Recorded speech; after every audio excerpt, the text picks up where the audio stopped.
Yo,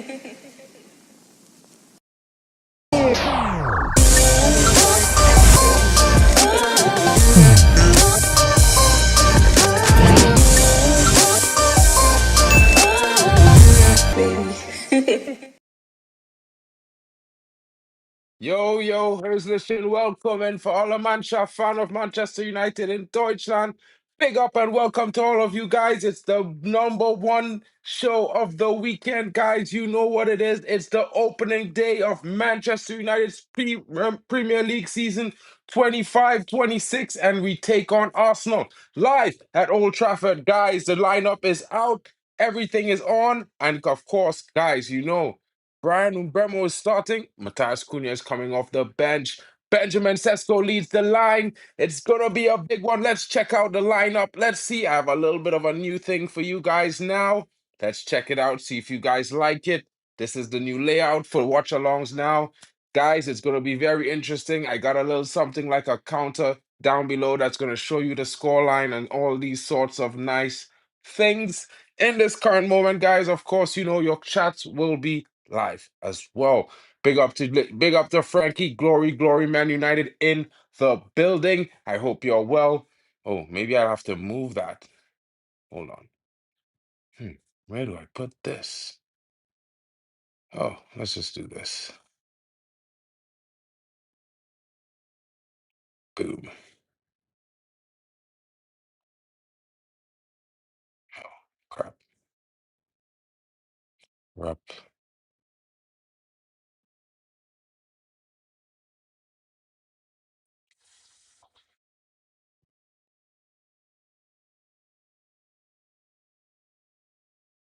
Boom. All right, guys. Sorry about that. But you get the gist of what's going on, the score and stuff, the game, everything will be live. You will see the counter, everything. Hopefully it works. Shout out to Biku in the building. I don't know. He should be starting. Okay, so this is the starting lineup, guys. Let me just make it big and bold. I'll make it so that you guys could see everything currently as it is. So let's make this the biggest thing on the screen, guys. So right now, this is the starting lineup for Manchester United, guys. It's going to be an interesting one. Of course, you know, guys, Manchester United will be taking on Arsenal, and let's talk about the starting lineup for Manchester United. In this current starting lineup, it's an old one, of course, my bad. So Benjamin Sesko starts, Matthias Cunha is on the bench, Brian Ubremo is off the right, Mason Mount starts in the number 10, Bruno Fernandes plays alongside Casemiro, Dorgu, and of course Diego Dallo starts, shockingly. That means Ahmad is coming off the bench as well. Of course, you know, Luke Shaw is on the left.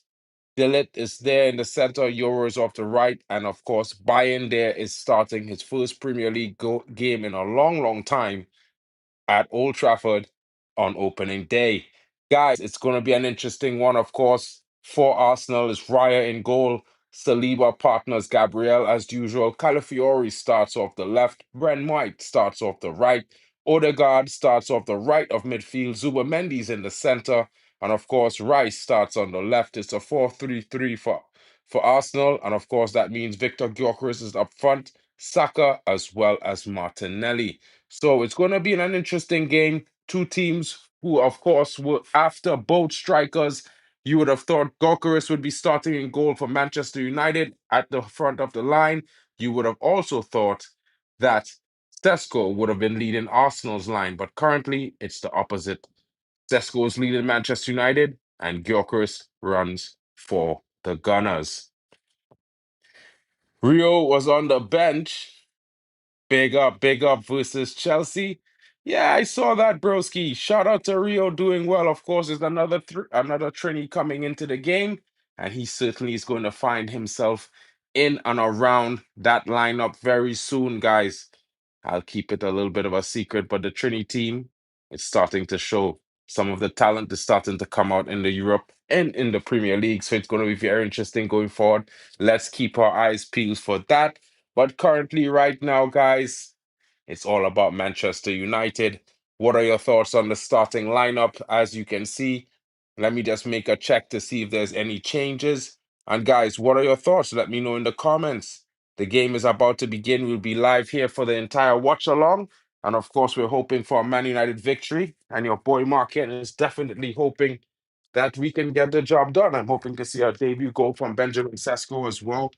That's going to be very, very interesting. Hopefully it happens. Hopefully. We're having the hope. We're keeping the faith. You know how it goes, guys.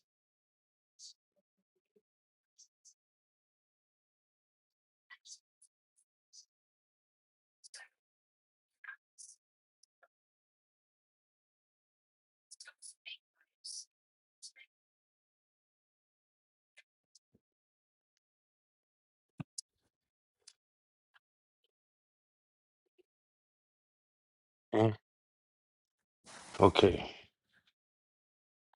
Ugh. Let's see. 1 second.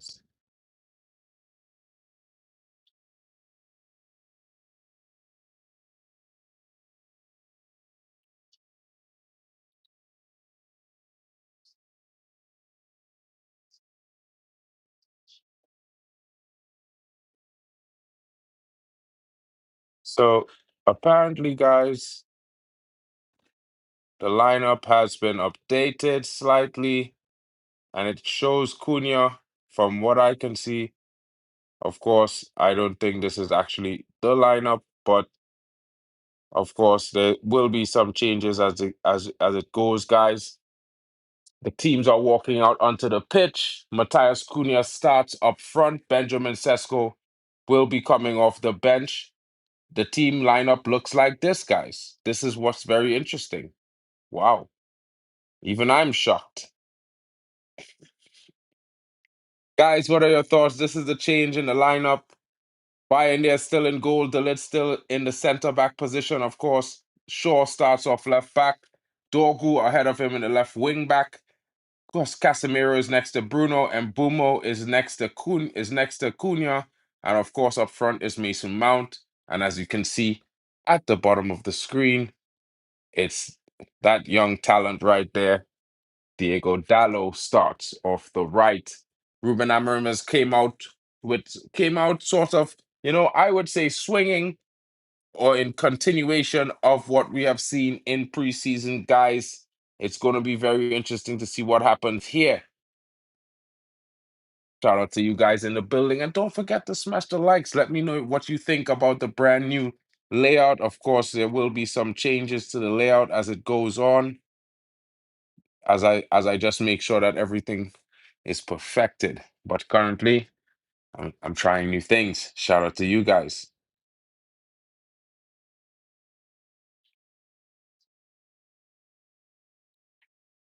In the lineup, like I told you, definitely the changes have been made.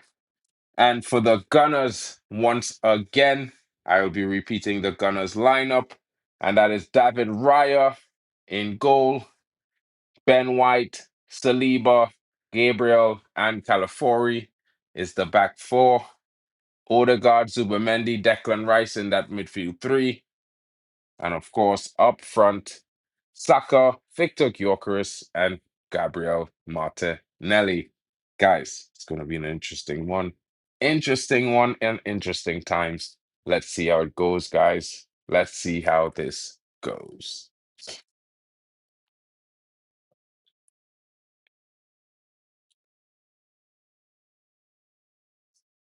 I definitely can't wait for this game to begin. And it's about to kick off really shortly, guys.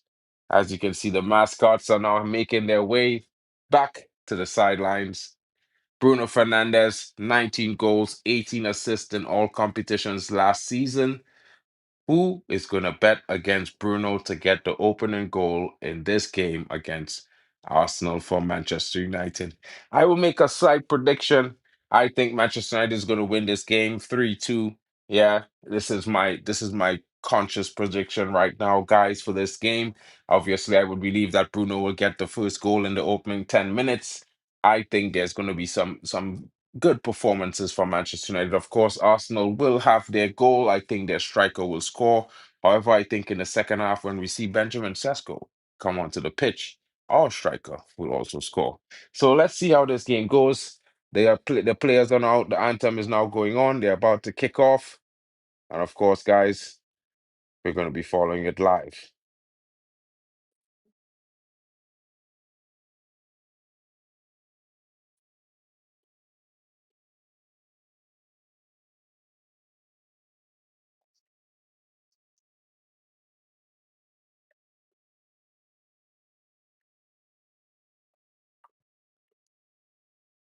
Come on, United! Let's go, guys. I'm getting excited.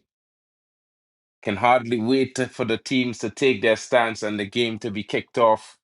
Binder is wearing that black and yellow kit, and the game has started, guys. The game has begun. Let's go, Reds.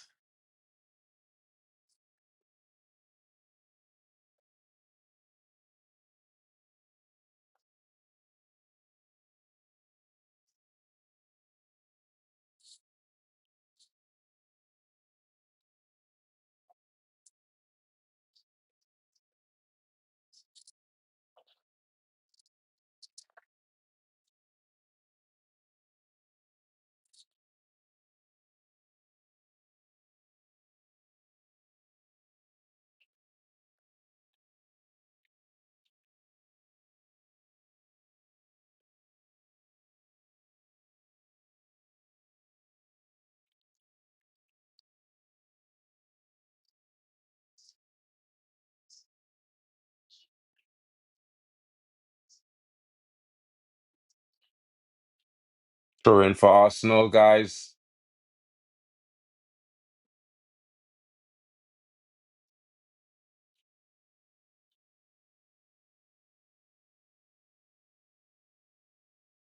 And it's a throw in the Arsenal already trying to get themselves in a goal scoring position.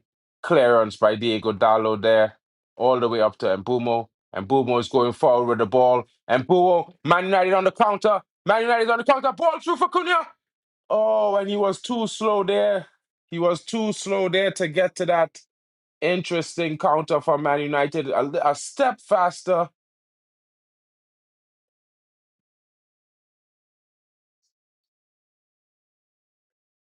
Superman held that one there. Proper shielding of the ball by Brian Mbemo. Didn't stick a elbow out. Just shielded the ball, and Zubimendi making a meal of it as usual. You know how it goes. Mason Mount trying to get on the end of that. Of course, Brian Mbemo! Brian Mbemo! Oh, man. Oh, Man United with a chance there. Almost Brian Bruno showing his hunger, his desire to challenge and try to get himself on that score sheet early in this game. And it seems that Man United is making a good little stint for themselves, of course. The high press is definitely giving Arsenal some pressure at this moment currently. As Raya goes long over the ball, trying to play a ball over the top, won by the Man United defense, played into midfield. Little bit sluggish there by Dorgu, but he recovers well. Ball comes back to him by Fernandez. Ball played forward by Dorgu. Pass mistimed. Ball lost there by Mason Mount. But of course, comes outside off the foot of an Arsenal player, throw into Manchester United. And that throw in is made.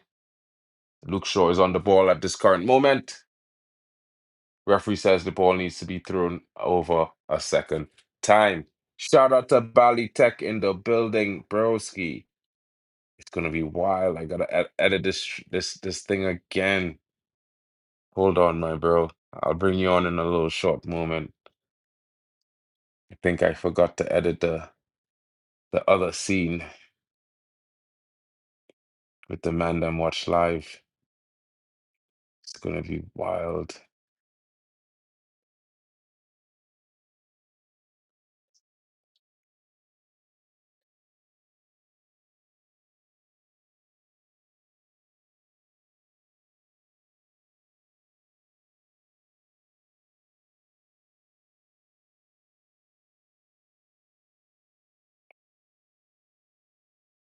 Hold on, broski. I'll bring you in shortly. Could just do this.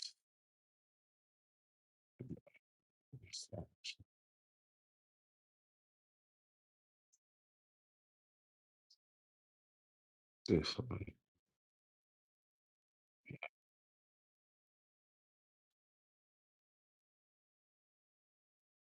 What's going on with Bali? Yo, Bali, where you at, bro?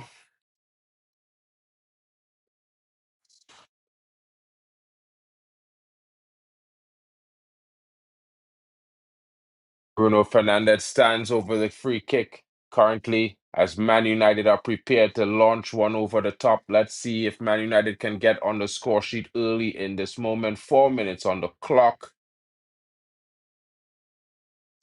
And the ball is played in. Low arcing cross, not at all great from Bruno there as Dorgu chases back. Ball played all the way back to Bayern there, who's just ahead of his line. Ball cleared back upfield. Man United looking to make a sharp counter over the top. Oh, square pass by Casemiro, not at all to anyone. Poor there from Casemiro. There's a little bit of a scrap in this moment. Neither team can really settle themselves into control at this current moment. Gyökeres well defended there by Luke Shaw and Matthias de Ligt.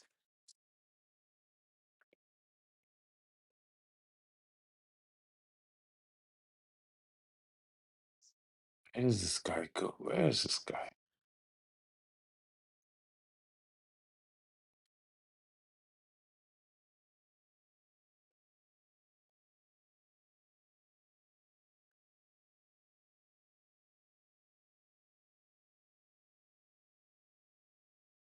Højlund is not on the pitch, broski.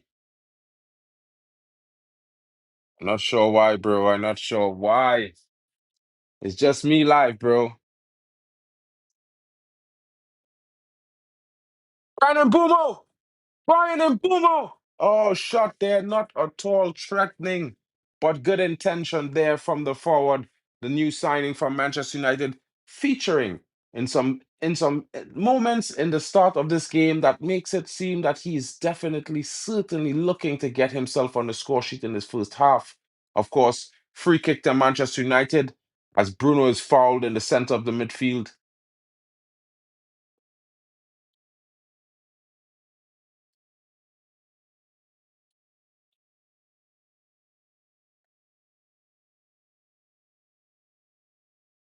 It's just me, bro. I was just using a bunch of different things to try to share screen for the starting lineup and for this thing that I have here with the counter at the bottom of the screen showing you the live match feed, current minutes on the clock, possibly the scores when it pops up. So I'm gonna see if I can make some room for you to come in here, broski. 1 second. 1 second, guys. I'll be right back. I need to make some. Mick already scored a shout out to Jack Reacher in the building.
Foul there on Dorgu, guys.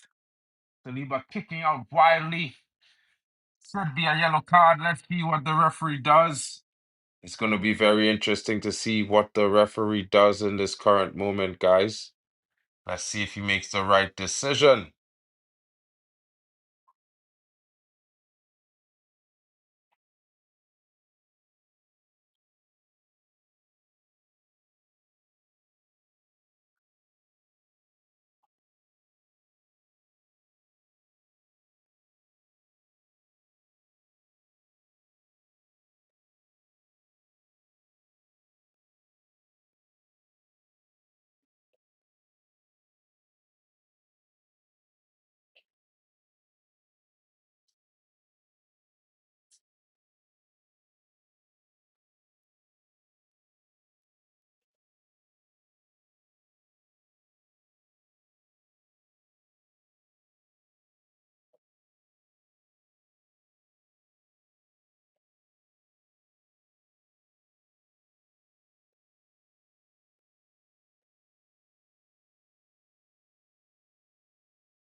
Is on the ball as Arsenal tried to counter that. Well tackled there by Luke Shaw.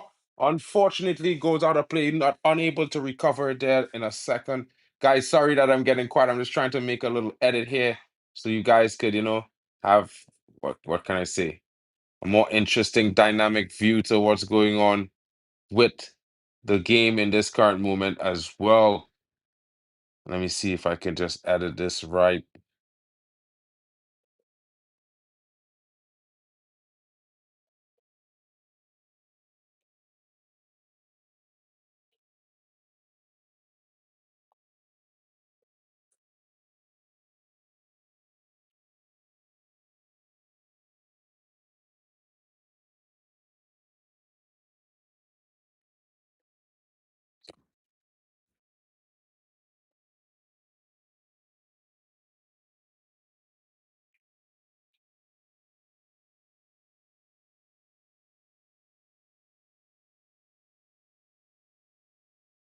Guys, what are your thoughts so far on this new viewing that I have set up here? Let me know what you think. 100% SSS Stormtrooper in the middle again. Oh, Man United wins the ball, and it looks like a counterattack will be on right now. Ball goes out to Mpumo. Pumo on the wing. Pumo plays it back into Cunha. Cunha tries to place a pass back into Yo Bali. Can you hear me, bro?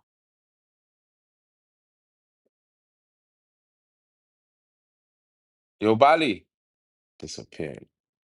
He come back in. Interesting game here, end to end in this current moment, as Man United's defender throwing deep in their own half from Arsenal. Calafiori tries to make a crossing. Well defended there. What? The ball lost by Lenny Euro.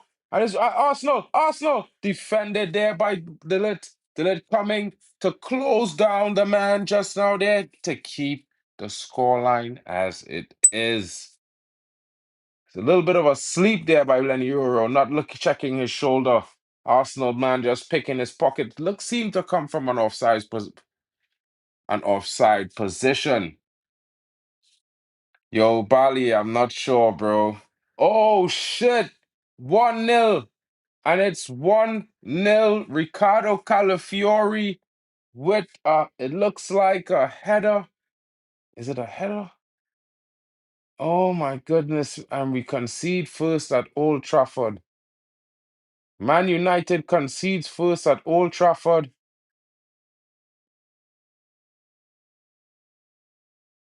It's a foul. Ricardo Calafiori drags Dogu into the goal. How is that a goal?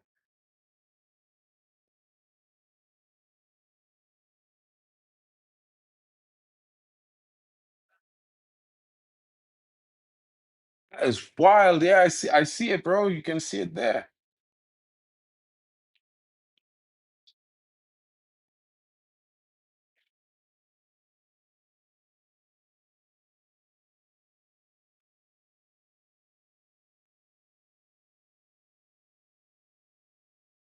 But Saliba is fouling the goalkeeper. I don't understand how that's not foul on the goalkeeper. Saliba fouling the goalkeeper.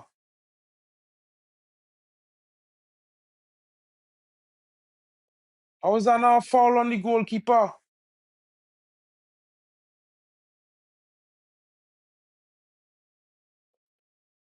Togo, you need to be stronger there, broski. You need to be a bit stronger there, boy, Dogu, boy. But how is that not a foul on the goalkeeper, guys? Wild.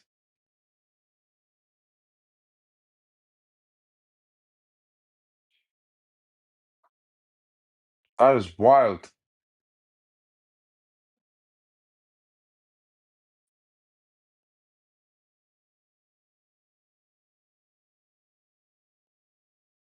Stocking is not a foul on the goalkeeper there, guys. I'm pretty shocked that's not a foul. Why shouldn't he be in goal? Because the defender fouled him? That's wild. Yeah, I think you need to reassess that assessment that you're making there, broski. That is wild. You're not supposed to be grabbing at a goalkeeper. Players not supposed to tussle with the goalkeeper. I don't understand. Since when in football you could tussle with a goalkeeper? You're not supposed to tussle with a goalkeeper. You're supposed to leave him. I bet if we shake, if one of our players bump into Raya and a goal go in the back of the net, they disallow for a foul on Raya. I bet money. Wild. Dorgu is Dorgu was weak there. The biggest fault is Dorgu because Dorgu out muscled. Dorgu get out muscled. Penalty, Man United. Penalty, Man United. Bruno or free kick. Free kick, Bruno. Yeah, Dorgu was fouled and out muscled by Calafiori. It's Dorgu fault because the man Dorgu was marking is the one. Wait now, how that not penalty?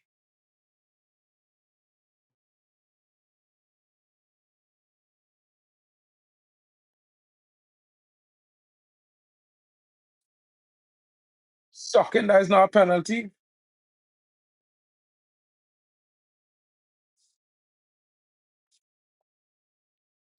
Of course, Jack Reacher. Everybody know that. But instead of blaming Dorgu for not even being able to show strength and defend Calafiori, who's like half his body size in terms of body mass, then, we go blame the goalkeeper. But instead, Dorgu's supposed to be winning that head and clearing it. That's what he there for. But Calafiori in front of him. It's wild.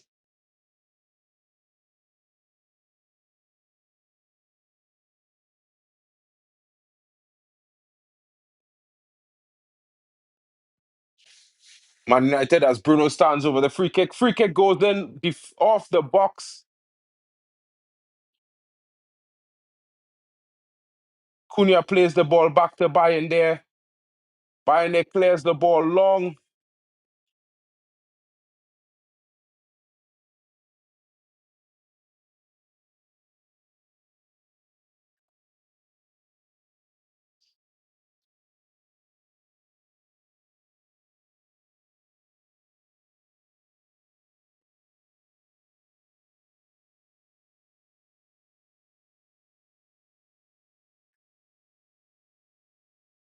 Wild tackle by Luke Shaw there. Foul on Martin Odegaard. Free kick Arsenal. I'm trying to figure out why Ruben Amorim plays Luke Shaw and why is Mason Mount starting up front. I'm starting to think that Ruben Amorim is making decisions, poor decisions, in his own design.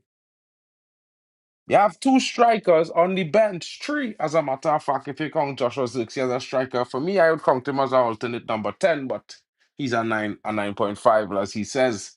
So yeah, I don't understand this. I don't understand this formation here.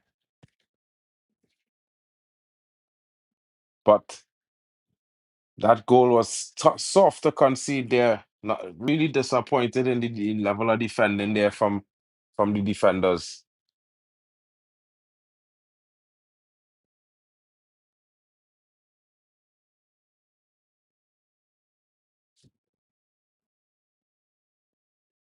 Well held by in there.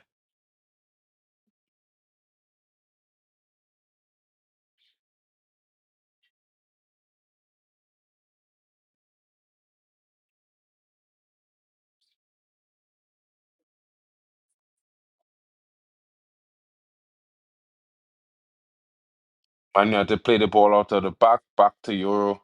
Lots of touches there from Euro. Ball played forward. Byron Bremo a little bit too short on the header by Mason Mount. Not well directed at all. Not well directed. It is so wild. He is, bro. He is kind of hilarious sometimes. To wax lyrically about Benjamin Sesko, and he's on the bench. For Mason Mount, I might add, Mason Mount starts in a false nine. Mason Mount, of all players. How is that a foul? What? Gyökeres wins a foul off the lit, but apparently it was Gyökeres who actually was the one fouling the lit. It's wild. It's wild.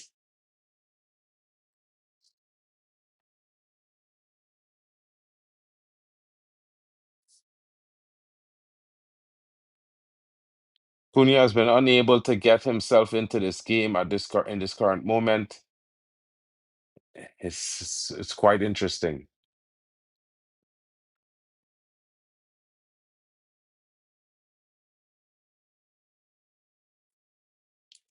All Arsenal players are offside in that current moment. The offside track finally worked.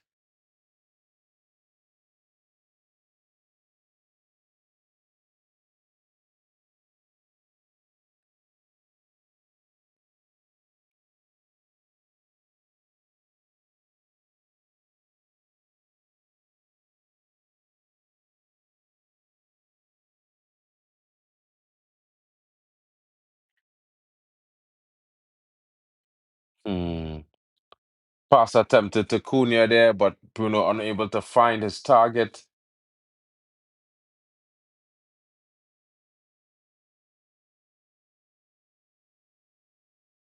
Clearance there, heading to throw in for Arsenal.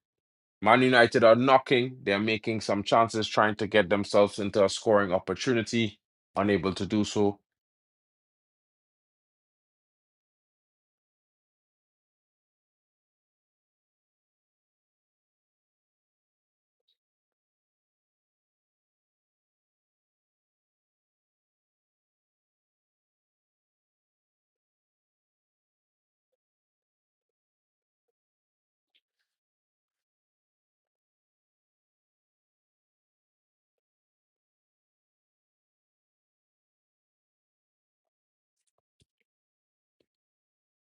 And Arsenal is on the ball, guys. Yeah, playing it about, knocking it around as they look for a part to play the ball forward.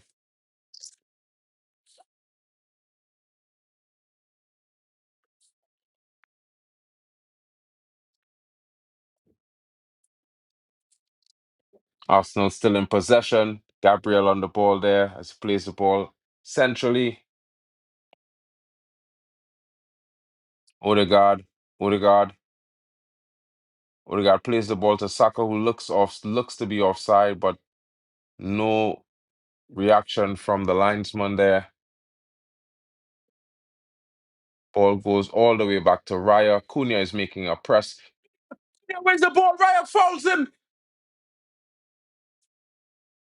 Cunha is asking questions of the referee, but certainly Cunha won the ball there, and Raya trips him down. Raya trips him down there, but I can't say that he was in clear possession in that moment either. Went down really easily in a way as well.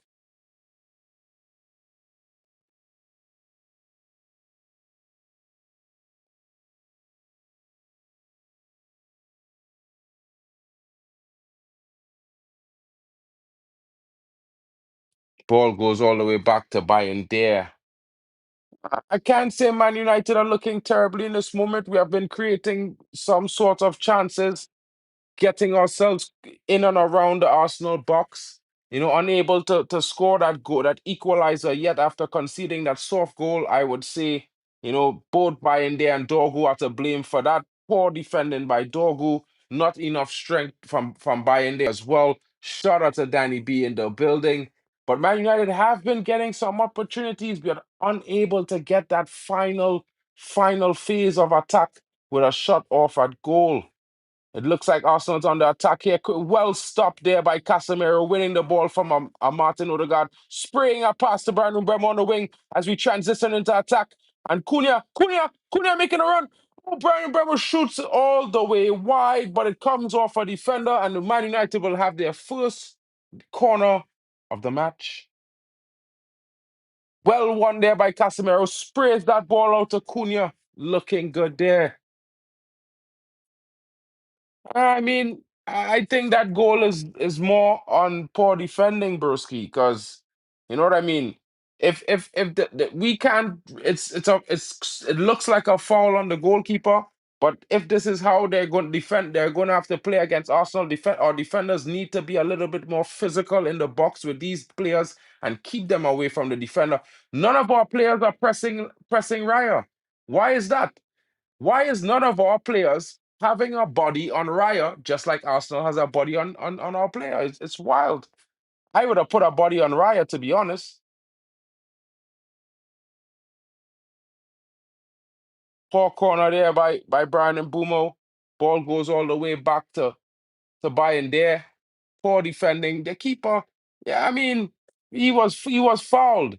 You can see that he was grabbed at, from by the player. So it's one of those things. It's I'm not saying he's the best, but yeah, bro, it's wild. It's difficult times. Yeah. Shout out to you, Danny B in the building. Shout outs to you, Broski.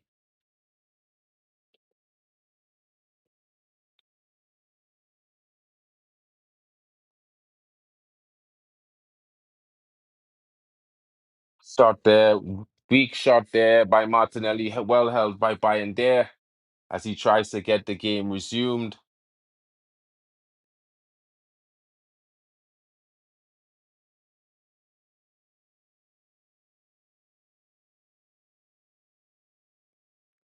Victor Gyökeres being spoken to there. You can't be up on the keeper in that moment. You need to give space for the keeper to get the ball back into play, keeping back the play.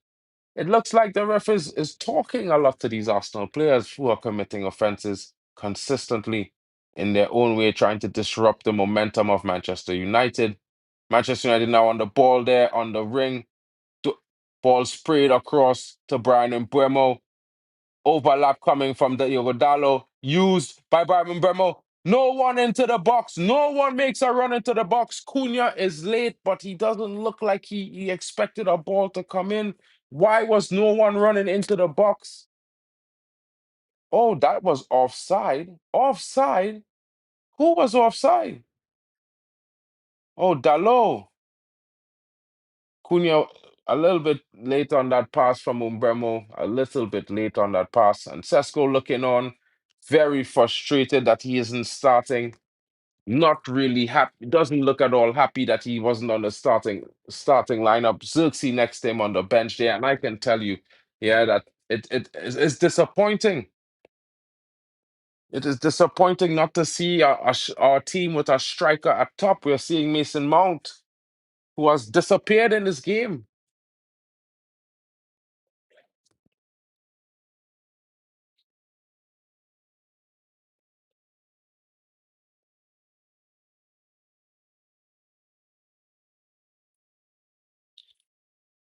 Ball played. Oh, ball switched play. Now Dorgu free to roam, taking the ball up. He slowed down a little bit, allowed defenders to catch him up, but he plays himself out of trouble there. Ball played off to the wing, and Boomer is on the ball again. Ball crossed in. Oh, cleared by Arsenal.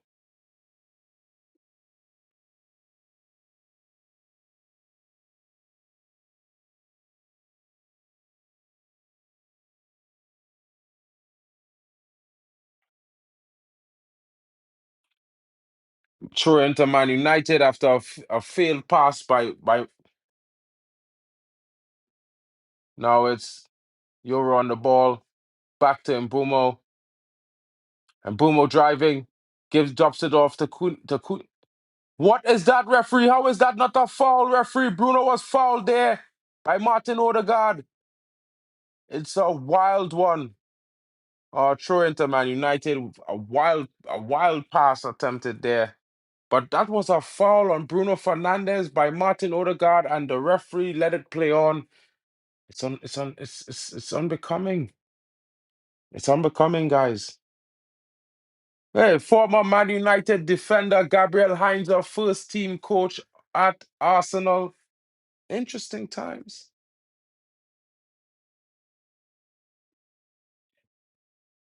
Man United wins the ball back in midfield, and now it's off with Dogu, who's traveling with the ball. Shot goes in off the post, off the post, and that would have certainly redeemed him. Certainly redeemed him for allowing himself to be out muscled by Calafiori. Well taken strike there by Dogu. Well taken strike. I felt like there's a glass in the post because it looks to come off of the inside of the post, but yeah, just curving outside. Dang. Tough shot there. Tough luck there. More of that, Dogu. More of that. Yeah, you need to redeem yourself in this game, brother. You and Bayern there, both of you need to redeem yourselves. Would have been a fine strike. Would have been a fine strike, I must say. Ball out to Mbumo as he's taking his man on, cuts inside. Dallo into the box, and there's no one there. Cunha is complaining. Cunha went to the first post. Dallo puts it last post, and there was no one there to tap it home.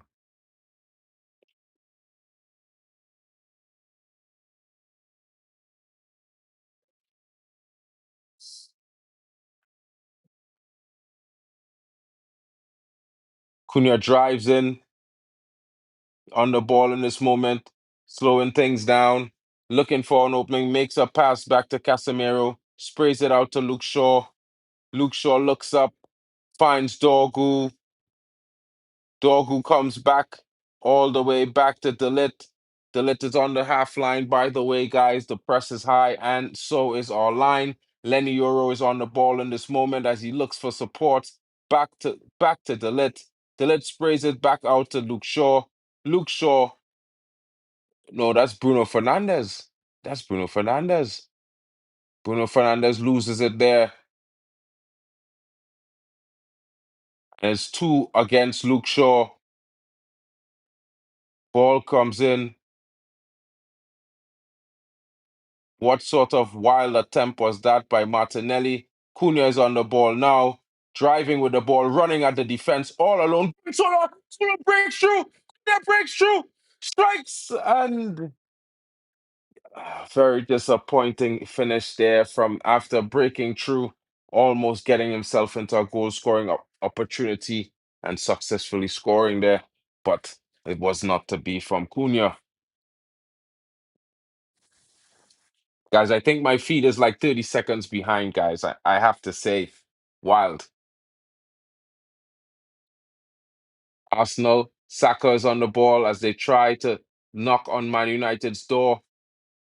Saka is dribbling there. Mason Mount is just watching. Mason Mount, bro. Dorgu beaten, of course. Cross comes in, saves by in there. Cunha looks frustrated, but that solo run there was a little bit too solo, broski. Good.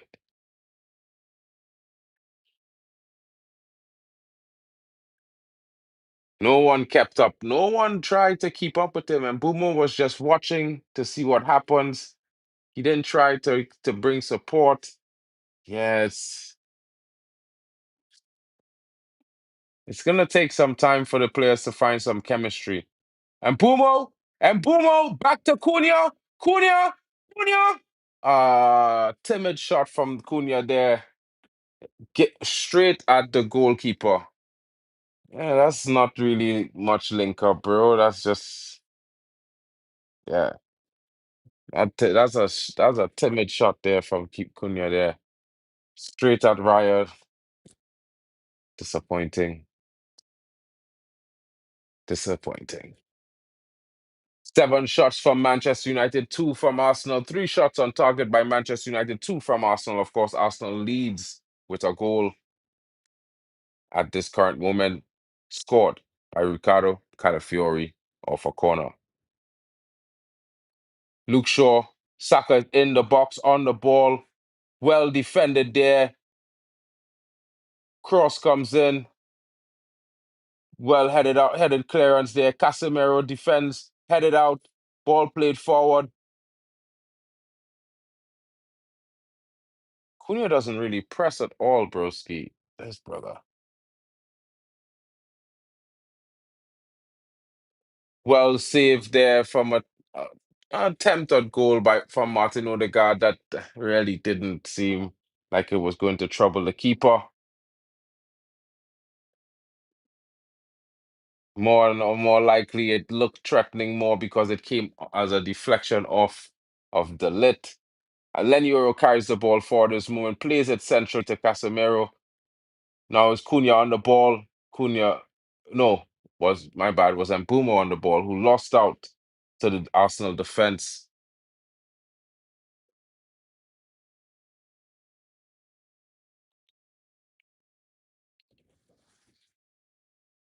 Arsenal on the ball in midfield right now, currently trying to find some sort of opening in the Man United defense at this current moment. Ball goes forward. Gyökeres after it, but he should be considered offside. Yes, he has considered. He is offside. No luck for the Swede in this game so far. No luck as well for Ruben Amorim, who's seen his first half tactics, not really bearing fruit in this current moment. Of course, I would say that the team needs a little bit of time. And of course, these little changes and tinkerings, of course, will be happening as the manager is trying to find his best starting 11 through the course of the season. It will be interesting to see how it develops as well, guys. Of course, Man United is on the ball, on the ball right now, places a pass out to Casemiro, plays a pass right back to him after facing some pressure from the Arsenal midfielders. And now Bayern is still on the ball, plays a pass out to Delete, who spreads it out wide to Lenioro, who comes driving forward to the half line on the ball, looks up, finds a pass. No, he doesn't. He stops looking for an option. Who's coming in for support? Plays the ball back to Casemiro, who plays it across the park to Luke Shaw. Luke Shaw looks up to see what he has in front of him, plays a diagonal all the way out to Diego Dalot on the wing. Diego Dalot plays it back to Mbumo. Mbumo tries across, defended there by Martinelli. And now Arsenal are attempting to make a break with Martin Odegaard, Saka, and Martinelli. Ball played through by Martin Odegaard to no one, and it's picked up by Bayern there, who plays it back out to Mbumo. Diego Dallo. Now on the ball is Bruno Fernandes, who's carrying it forward, looking up to see who's there in front. Plays a pass. Actually, that was Mason Mount. Bruno is on the ball in this current moment in the box, and it's Matthias Cunha. Save! Save! Save on the line by Raya. Matthias Cunha trying a shot from an incredible angle and almost squeeze it into the box. Man United is on the ball at the top of the box, and it's Cunha. Will he turn? And it's Mason Mount. Oh, no shot there. The ball gets stuck between the Arsenal player's leg. Small clearance made. How is that a foul on Victor Gyökeres? What is going on here?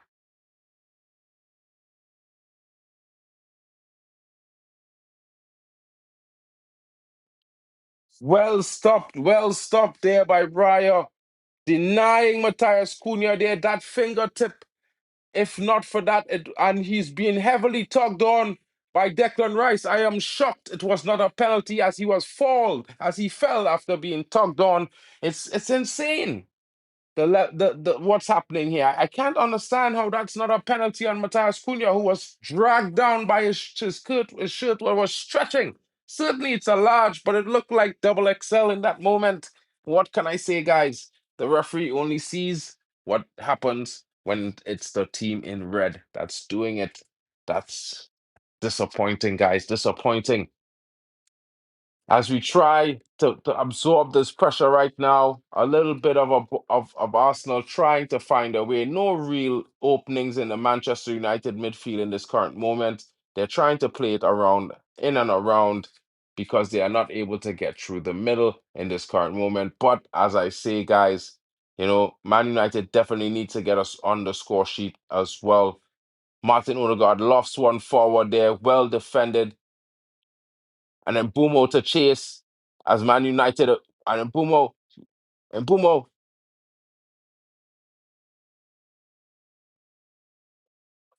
but in the process fouled Martinelli, and it's an Arsenal ball. The free kick taken quickly. Man United press. Bruno Fernandes is up there. Mason Mount as well. Arsenal comes down through the midfield. Ball played in to Calafiori. Oh, Saka. Saka, will he get there? Just about keeping the ball in play. Dorgu conceding a corner. Well defended there, have to say.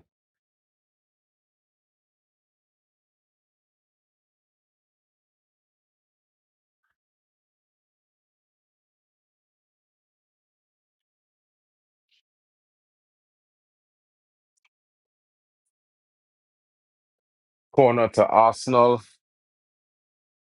as Saka prepares to take this corner, guys. Ooh.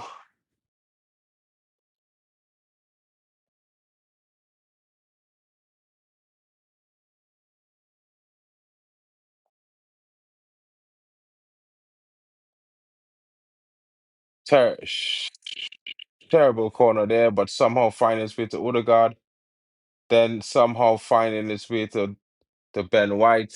Uh, no trouble to the Man United goal at all from either shot that kept connecting with Arsenal feet and Arsenal players and rebounding. Now it's gone out for a Man United goal kick, guys.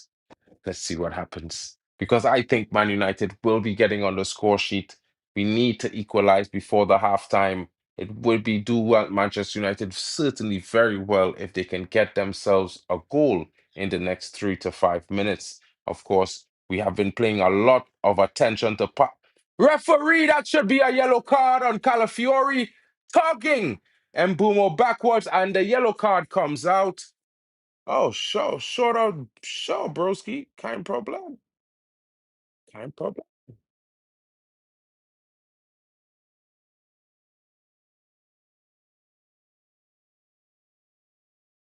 I don't know, guys, but in my honest opinion, I certainly would have liked to see Ryan Cherky in our midfield.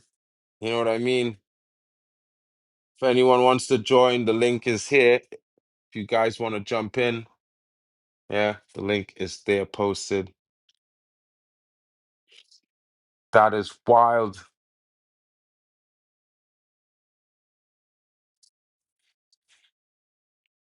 Man United maintaining control there. Ball on the wing to Dorgu. Dorgu pushing.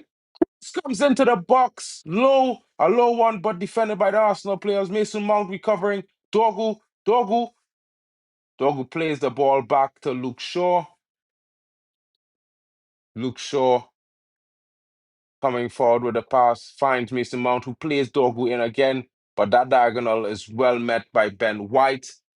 I think Mason Mount played that pass a little bit too far ahead of Dorgu there just now. Casemiro, as he looks up, plays a pass across the park to Lenioro. Lenioro finds Casemiro in return, who looks up, plays a pass into Mason Mount, who plays it out to Dorgu, back to Cunha, Cunha to Mason Mount. Mason Mount tries a snapshot straight into the body of an Arsenal player, who and the following defender clears. Mason Mount, what are you doing? What are you doing, broski? Waste of time. This guy has one move. He's looking for that turn and shoot. I'm telling you, broski, Man United been looking the better team, and we've been looking a lot more competitive, I could say, in this match. We have not been, taking advantage of it. They have not been breaking through our midfield consistently or these kinds of things. We have been defending very well. I would say that Man United are lacking a killer edge in the front of the park, and it's clear to see that's why we are behind and not ahead because we should be up by at least 2 goals in this game, in my honest opinion. And boom, I'm trying to figure out what was Mason Mount doing there. What was Mbumo doing there? That cross was rubbish. The pass was rubbish. Yeah, don't know.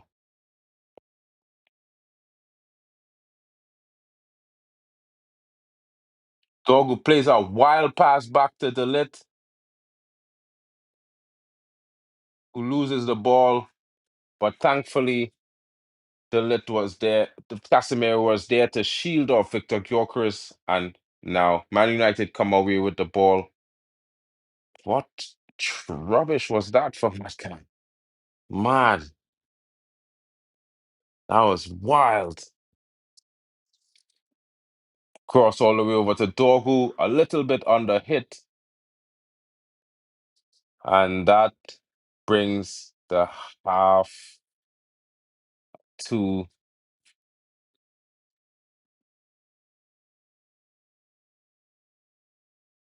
wild cross there. Ball goes out of play. And that is the halftime as the referee blows and the players take to the tunnels. Guys, wow. Interesting watch. Interesting watch. As you can see, guys, it's 1-0 in this current moment to Arsenal. Man United. Man United down, but certainly not out of the game. Very competitive half so far. And I could see Man United getting themselves into a situation where we might just turn this game around in the second half. Of course, it's not the first half start that we all expected. I'm pretty sure each and every one of us was expecting a better performance from Manchester United to start the half, but it was not to be. And of course, we concede a weak goal early in the half and had a lot of chances to certainly get ourselves back into the game and back on an even keel, but were unable to do so. Bali, what's good? I can't see you here, bro. You only going on, it disappearing, bro. What going on there? Hold on. Hold the phone.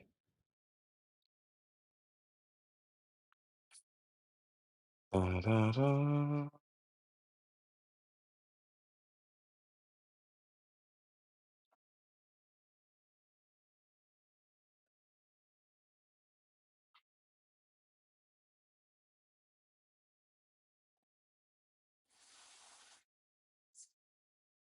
Uh, Jack, I can't say physically overwhelmed, but I just feel like, what do you mean the link not working, bro?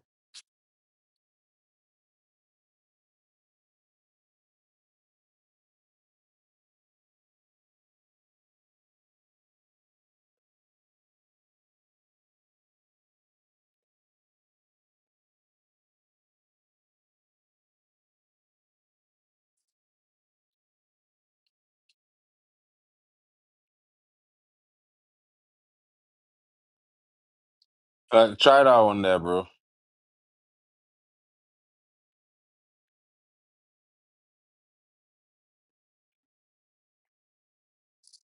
Yeah, guys, interesting times, interesting one.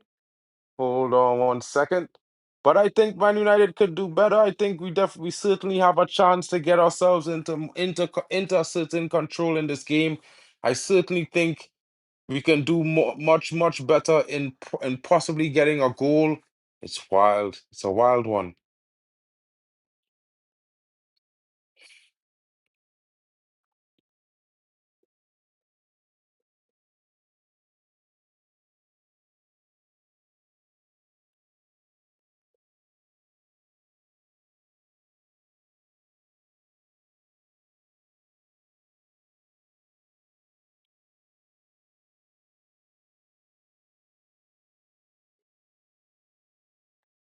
You know,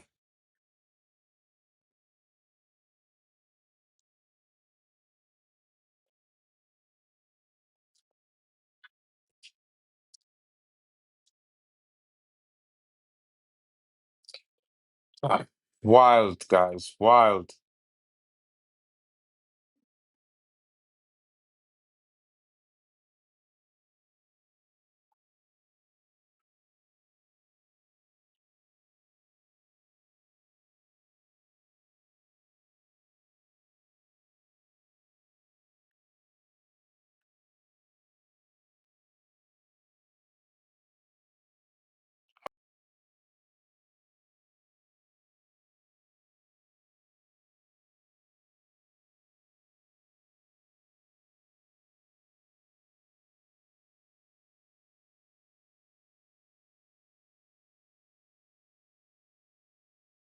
Of football there, certainly, of course, it's going to be interesting to see what happened.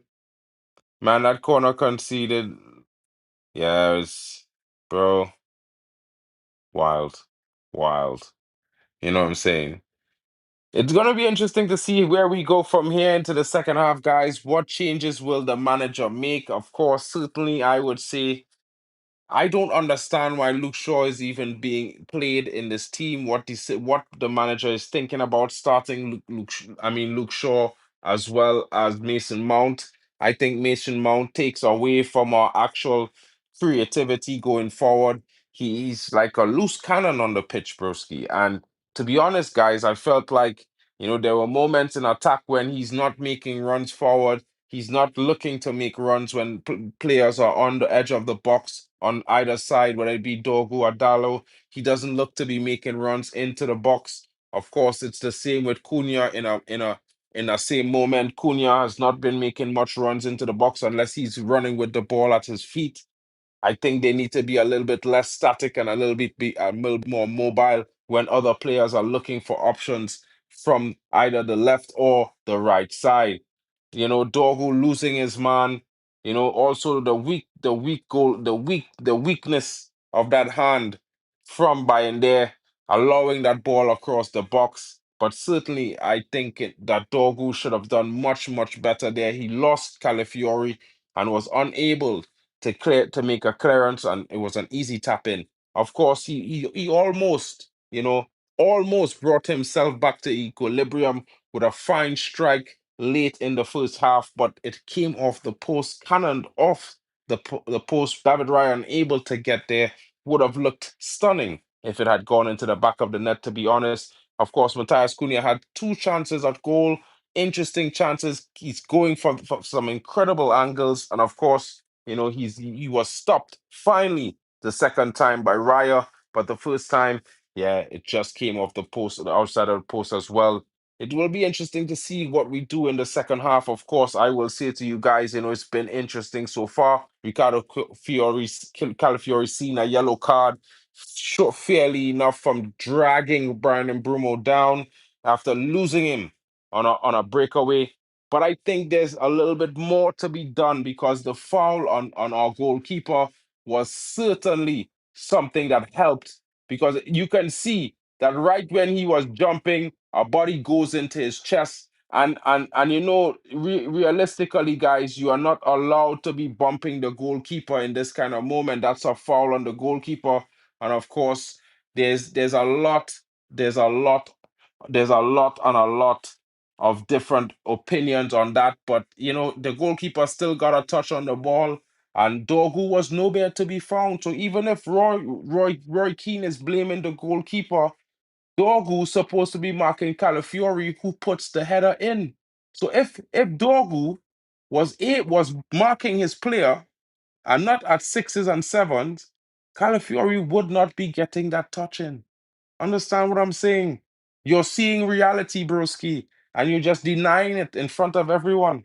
Everyone can see that Calafiori got away from Dorgu and headed the ball when Dorgu should have been the one to be making that clearance there. Of course, the goalkeeper was weak, and we acknowledge that. No one is not saying that he wasn't weak in that moment.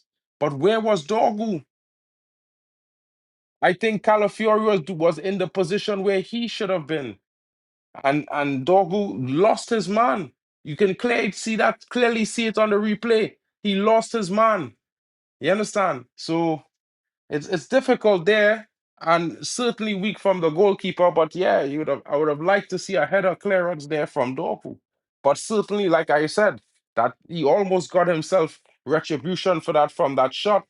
I think it's going to be interesting to see what happens in the second half. Of course, Man United are still a new team. Matthias Cunha is still learning his teammates. Same with Brian and Bumo, and of course, playing with those two guys up front. Dorgu is learning their runs, and also the same with Diego Dallo, of course, with Bruno Fernandes as well in a new, deeper role. So it's going to be interesting, guys. But what can I say? There will be some interesting performances, and of course, I expect them to improve. I expect the manager to find a solution to these tactics in the second half. I'm hopeful that we will see us early substitution and Benjamin Sesko will be brought into this game and not with 10 minutes left, because then we're going to hear some excuses from Amarim at the end of the game if there's no result. And yeah, certainly some people will be listening to these excuses and saying, yeah, he's right, but yeah, he can't be right because we look like we're lacking an attacking edge up front. Certainly missing that striker that we spent 100% for. Yeah, of course. I don't care about no one in the studio. I'm watching the game, and if you're watching the game, I'm pretty sure everyone could see that Dorgu lost his man. It's interesting. You know what I'm saying? Uh, in for the chops. I mean, it's a long one. I certainly wouldn't blame the goalkeeper alone there because we pay defenders to do defensive work as well. And if you can see Arsenal defenders on corners, they keep a certain clear space around David Raya. And there's no Man United player putting pressure on him. So I think it's more of our player of our defenders' fault for not protecting our goalkeeper, creating a blanket space around him so that he can have his room to work, just like the Arsenal team was doing. So, even especially if he a little bit weak, you're supposed to be strong as a defender, guys. It's normal. You know what I mean? It's called playing as a team. You know what I'm saying? But yeah. We had a weak moment there from the goalkeeper, and our defender lost his man back at the net 1-0. But certainly Man United have performed, much better since conceding that goal. I think even Dorgu and Bayern there have been having a mostly decent game. Otherwise, that one moment in the 13th minute. So certainly, guys, I would say to you all, Man United is certainly looking a decent performance. Of course, we are down a goal, but if we can get a goal or two into this game, I think Man United could walk away winners of this game. It's not far fetched. We have watched the first half performance. Man United has created more chances on goal than Arsenal and more chances in total than Arsenal. So it will be interesting to see what happens in the second half. I'm looking forward to seeing what could be done and what will happen there. Yeah, it's going to be interesting.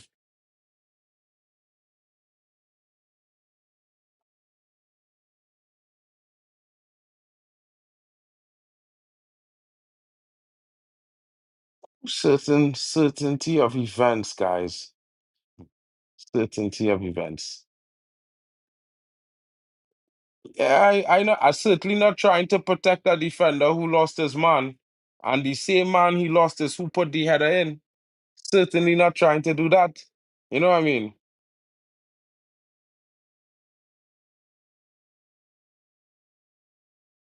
Yeah, true. But at the same time, Jack, the defenders who defending the players, they can't be weak and allowing the Arsenal players to push them around the box the entire time as well, because that doesn't bode well for them. Because I mean, at the end of the day, if this is Arsenal tactic, I mean, the goalkeeper can't catch a ball if a defender pushing him at the same time. So our defenders need to be pushing them as well. You know what I mean? Of course, I think United will turn it around in the second half, Mark. You know, United looked the better team for the most of the game, despite being 1-0 down. I think we look like, we need to get Benjamin Sesko on the pitch. I don't think, this current starting lineup that Amarim picked will get the job done. I think he definitely needs to bring on a striker so he can bang that goal in the back of the net. Matthias Cunha had a few moments, looked pretty well, but he also looked frustrated that the ball is not coming to him as much as he would like as well. And Brandon Boomer is doing really well as well. And I think a lot of the play is going down to Brandon Boomer in this current moment, who looks to be our main outlet in the game so far. And of course, you know, Mason Mount is doing what he can, and Bruno adjusting to that role, that deeper role in midfield. It's not really one of those things, not really one of those things that I expect to see. The players are making their way back out of the tunnel, back out onto the pitch of Manchester United, and let's see how it goes here. Let's see what they do in the second half.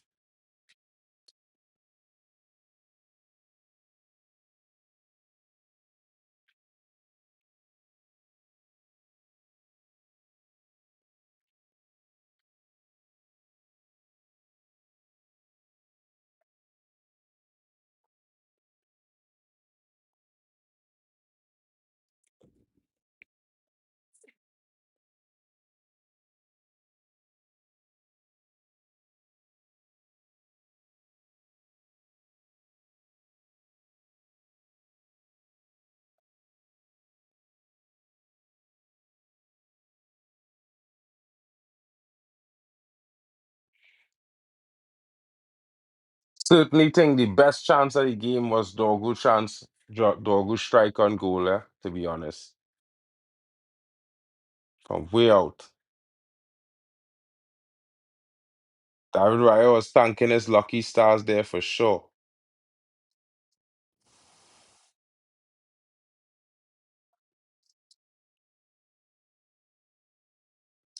Had to be Broski is the one thing that completely was worse is the one thing that got worse since Amarim came in, and like it continues to get worse. Man United corners, both in attacking and both defensively.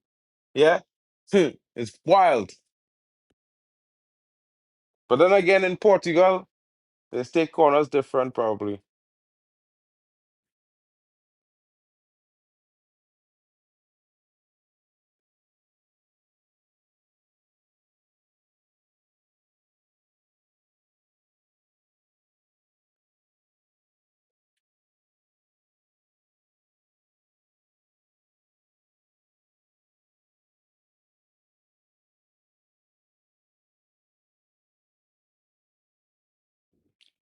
And the play resumes. Brian there is on the ball. Man United are playing the ball out from the back. Of course, Luke Shaw is on now. Pass goes across the midfield straight to Brian Mbumo.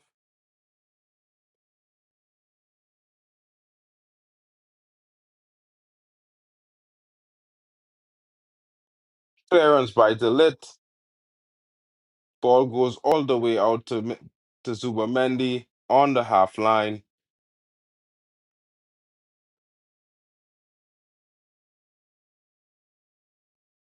The ball is in the Arsenal half of the pitch. Arsenal trying to make a play over the top. Well defended there by Luke Shaw, who plays it to Dogu, who was fouled by Ben White. Not sure when Ben White is going to get a yellow card. Certainly he should have one already. Mikel Arteta is still crying on the half line, asking why is that a foul. Certainly he has to know that his players are playing as if they are playing, you know, old school defensive football. Always leaving something on a player in a challenge. What was that? A ball over the top to no one there by Delit. And Arsenal has the ball over his feet at the feet of Raya. Plays it up back to Gabriel Magalhaes. Being pressed now by Matthias Cunha. De Ligt makes a clearance there as he was fouled by Victor Gyökeres.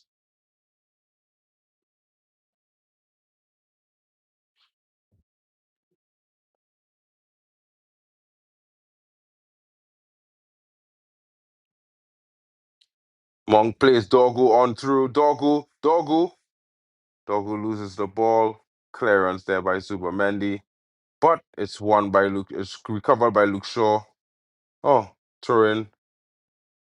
Turin from Bruno Fernandes to Luke Shaw, who plays it back to Bruno. Bruno plays it back all the way back to De Ligt, who plays it to Lenny Euro. Sprays it out to the left to Diego Dallo. Dallo comes inside, checks it off to Casemiro, who launches it over the top for Dorgu. Dorgu plays Luke Shaw into the middle. Luke Shaw drives forward, back out to Dorgu. Goes on the overlap, receives the 1-2.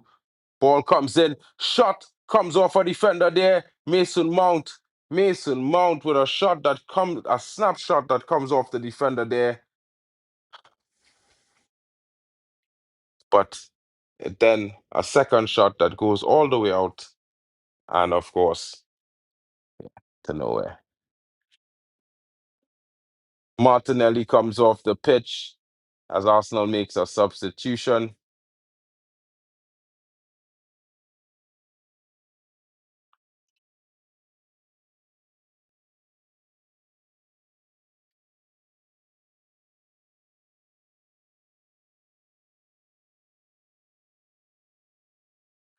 Yeah, Jack, that was pretty weak from Bayern there, bro.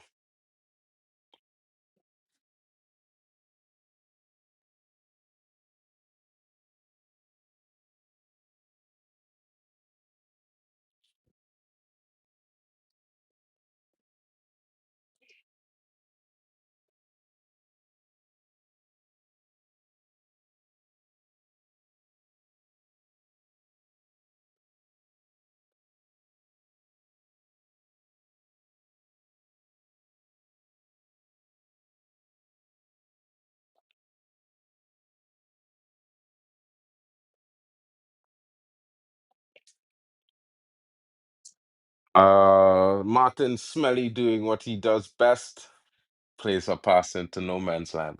Oh, Man United is back on the ball with Bayern there. Plays it off to Luke Shaw. Plays it forward to Dorgu, who mistimes that control there. And the ball goes out for an Arsenal throw-in.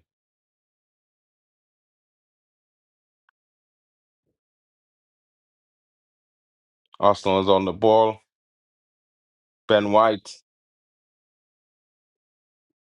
forward to Saka, who's closed down by Dorgu and Luke Shaw. Plays a pass into Brian Bremo. And the overlap is seen.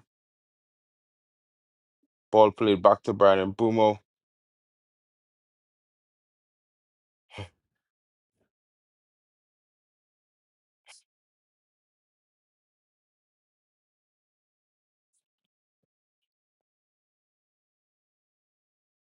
The lit off to Lenioro. Man United very patient with their build-up.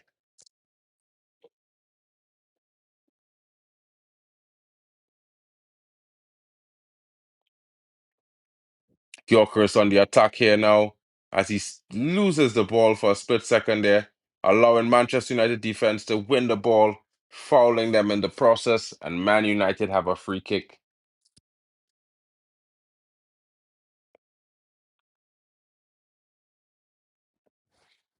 Gyökeres looked like he was wearing basketball sneakers there, guys, I have to say.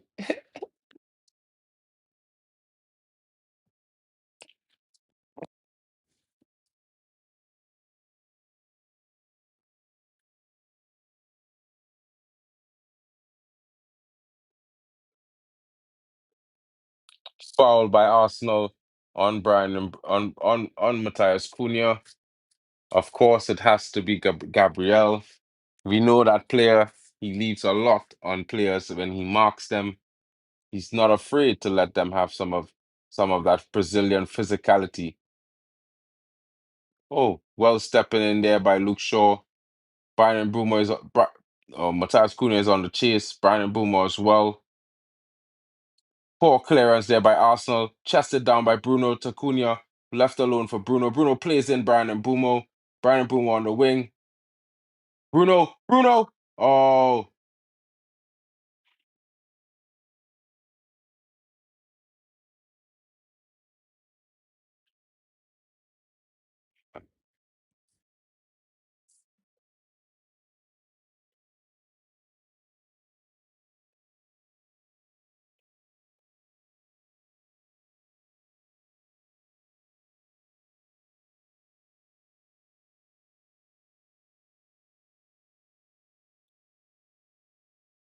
Bruno didn't even touch brother, He holding his foot.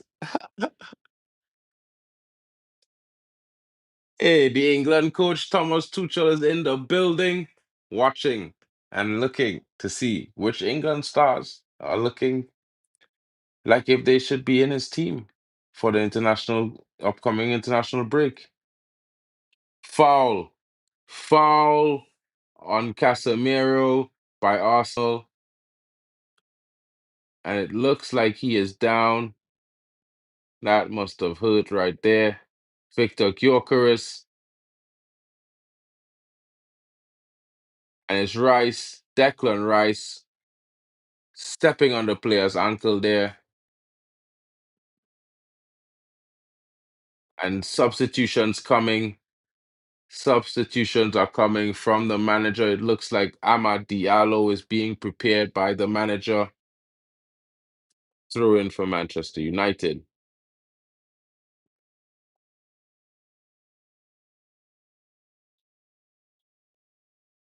And the first sub of the day looks to be Amad Diallo, and Diego Dallo will be making his way. So Ahmad will be coming in at the right wing back position. And this is the first substitution of the day for Manchester United on the 55th minute, guys. Interesting times.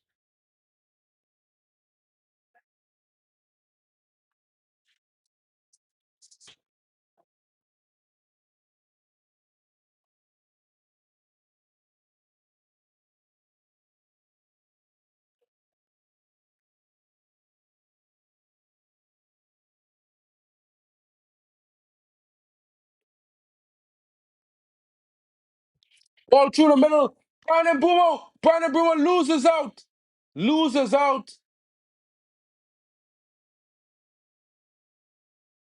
Hmm. That is why we needed a striker. For moments like that is why we need a striker.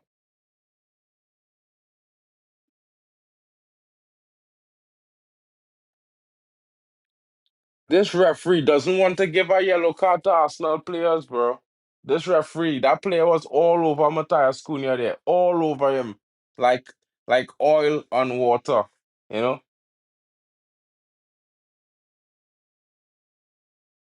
If it was Benjamin Sesko chasing that ball down from that pass from Bruno there, Benjamin Sesko would have been in on goal.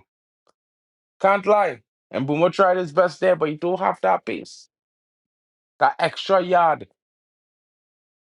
He didn't have it there. But he has been working very hard in this game. Everything has been going through Brian Bremo for the longest while in in the first half, and in lots of large moments of the start of the second half as well. Bruno whips it in. Oh, stopped save there. Ahmad. Oh, poor pass there. Ahmad back on the ball. Plays it out to Mbumo. Mbumo gives it back to Lenioro.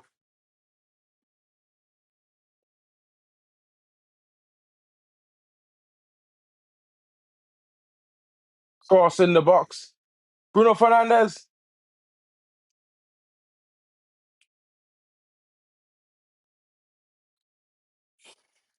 Yeah.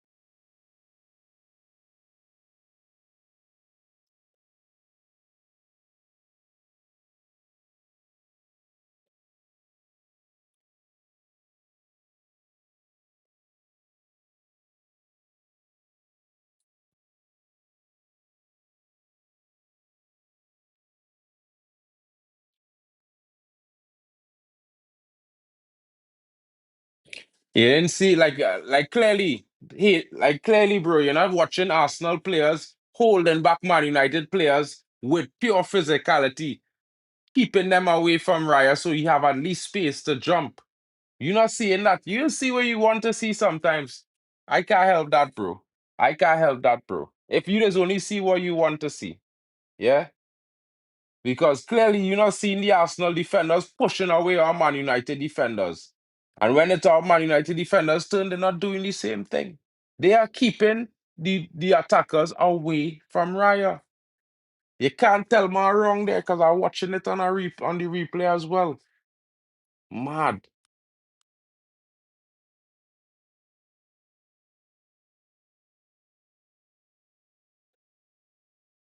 I wouldn't lie, boy. Have Ahmad like he don't read football games, boy. Brandon Bremer looking to game a pass and Ahmad didn't even make any run. Raw.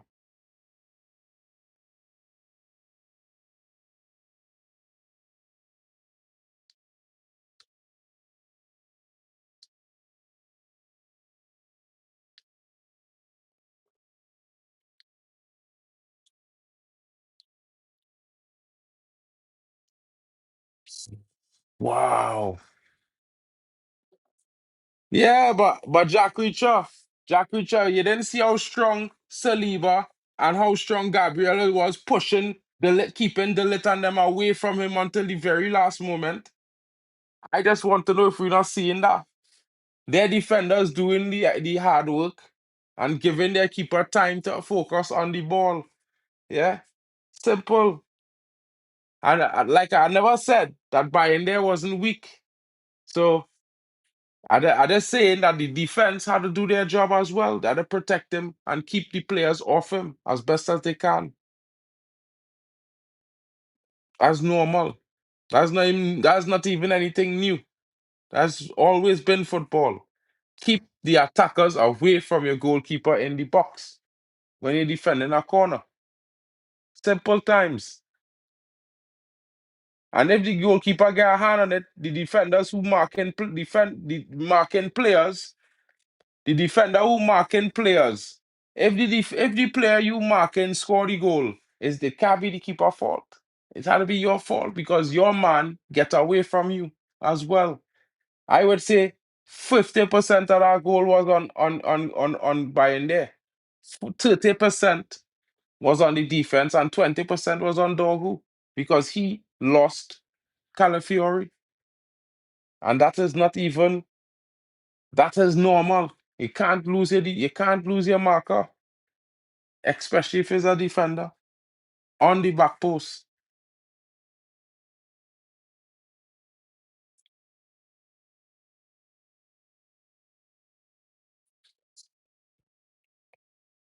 Man United restart things here with Lenny Euro.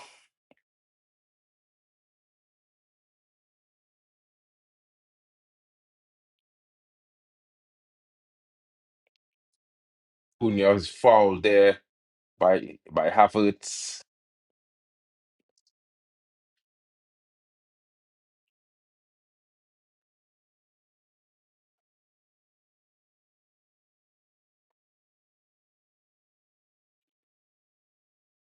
Mason Mount brings the ball forward to Luke Shaw.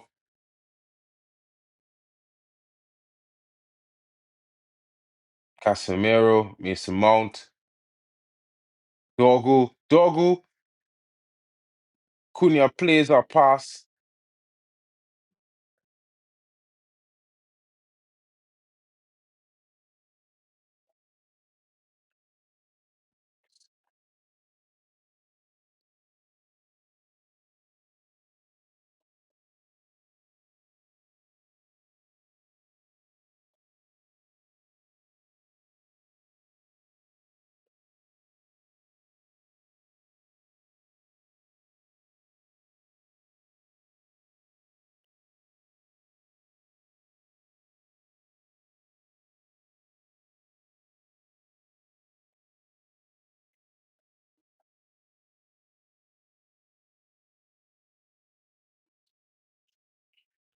Manu Lugatti, that Benjamin Sesko. Benjamin Sesko!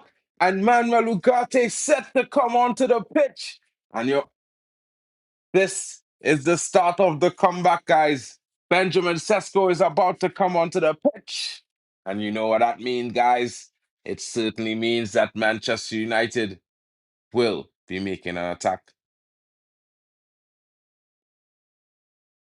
I do understand when the cross comes in. Why does the MU defenders never protect their GK? Other teams just protect their GK except Man United defenders, and then man them is make excuses for them defenders why they're not making it, they're not defending. But it is what it is, guys. You know what it is. You know what I mean? It is what it is. Benjamin Sesko about to make his debut for Man United. And of course, joining him is Manuel Ugarte. Certainly mean we're going to press in the last 25 minutes or so for a goal.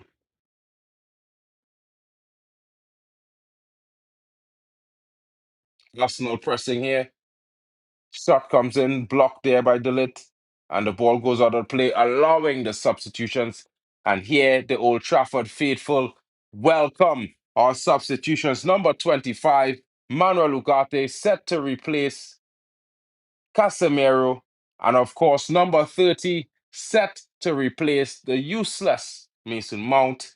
Let's see what happens here. And the Old Trafford faithful gives a rise for Benjamin Sesko as he comes on.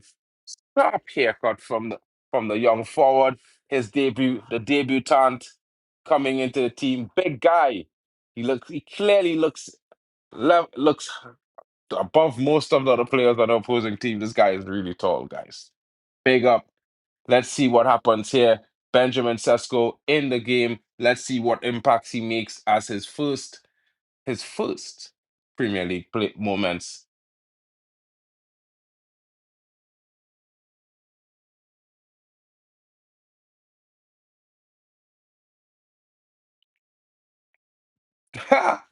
Amad Diallo winning the ball there from Havertz, throw into Man United.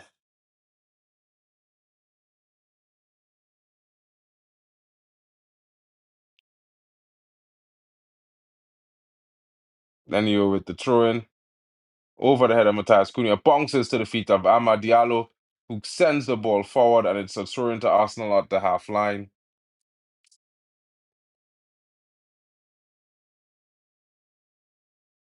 Coach to blame. I don't know what he tried, guys. Don't know what he tried today playing Mason Mount as our false nine. I don't know. Don't know. It didn't work. Mason Mount doesn't work with Cunha and Mbumo. They need a striker ahead of them. Don't know what this manager did there today, guys. Swear to you.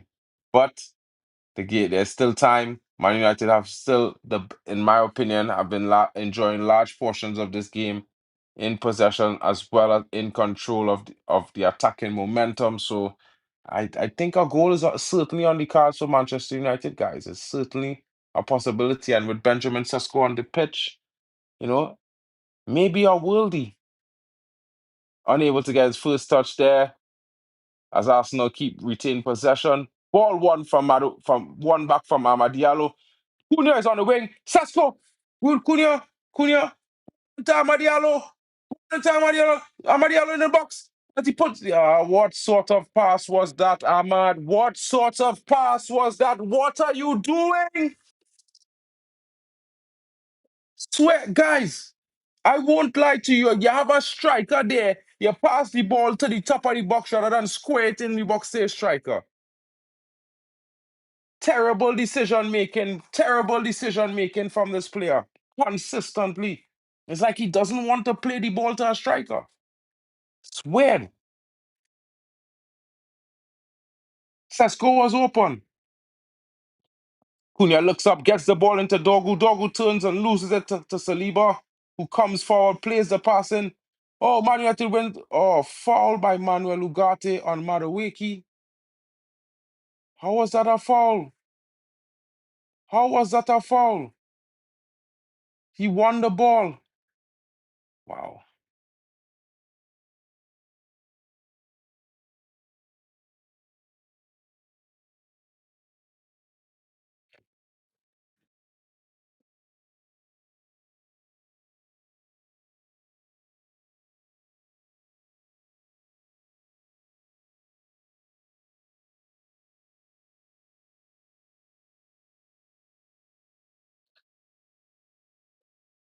Fans in. Fans in. Guys, we need to get to play Sesko into the game. He hasn't even got a touch of the ball yet, you know. Man, ain't even got a touch of the ball, you know. Feel like Ahmad was thinking, don't let this guy come on and score before me. Cunha, Cunha breaks through. Cunha is breaking on the break. Slots in. Brian Mbumo. Mbumo. Mbumo. Hmm. Yo, listen, yeah. Ooh,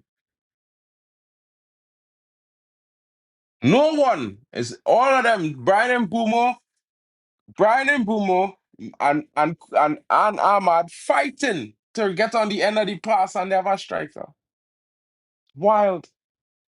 Brian Bumo could have slotted that to Benjamin Sesko there, but instead he dragged the ball too much. He could have slotted Sesko there. Shit decision making from Mbumo.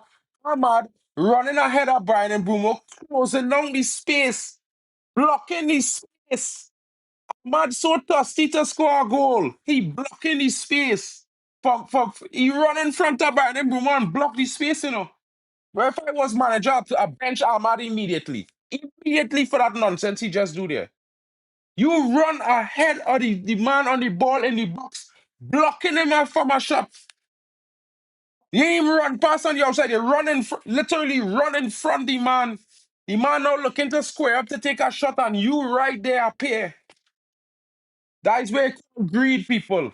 And I want people to understand that. And I'm saying this on the open day because I'm watching this nonsense. And it has some people who will say that this brother is one of the best players in Man United team. But he's the reason that we are unable to score a goal. Just now there, that would have been a goal if Ahmad hadn't run in front of Brian in Burmo. Greed.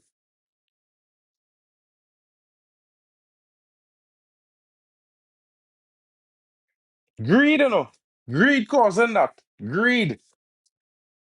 Goal hungry.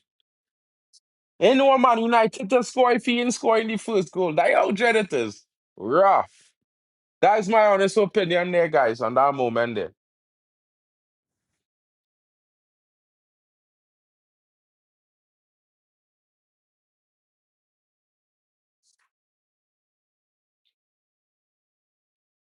Wow.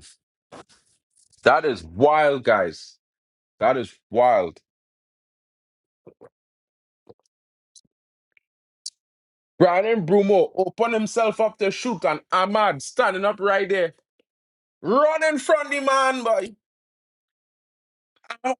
Boy. Where did this get these men from, boy? Men denying Manchester United a goal there. Hmm. It's the wildest thing I ever see, bro. Bro, Amorim go and come and talk a set of rubbish, and fans go lap it up. But they watching it there. Like he tell everybody try to score. Everybody, you could shoot, you could score. Have a strike on the pitch, boy. None of them men in pass to the striker yet, you know. None of them men, you know. None of them men, bro.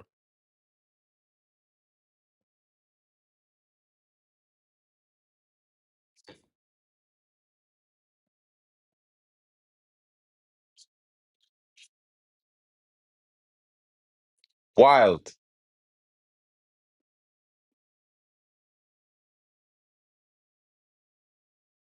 Goal kick to Man United. Oh.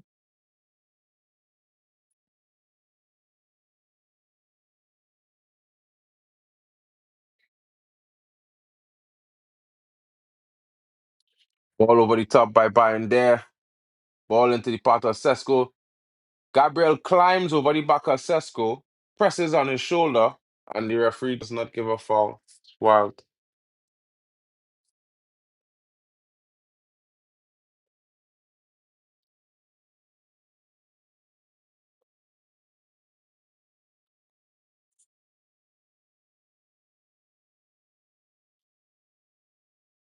Cunha now in the transition.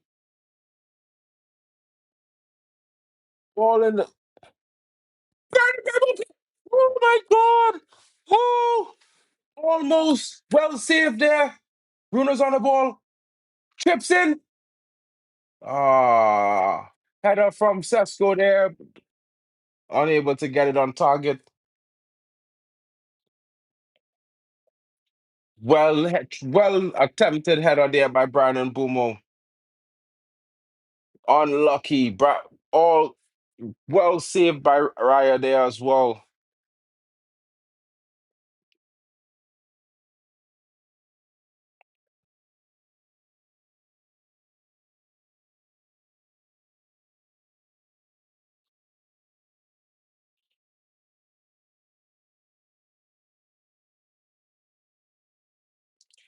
Yo, the Arsenal player just hit the man on elbow in the head, you know.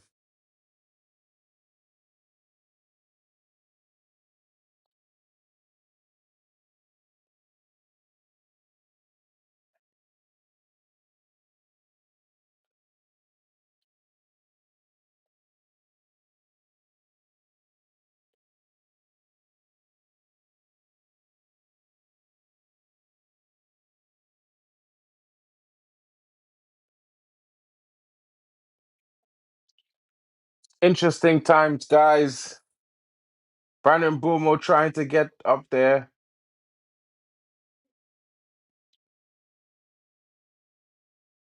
Don't know how Gabriel Magalhaes was fouled, but you know, ref says foul on Gabriel Magalhaes.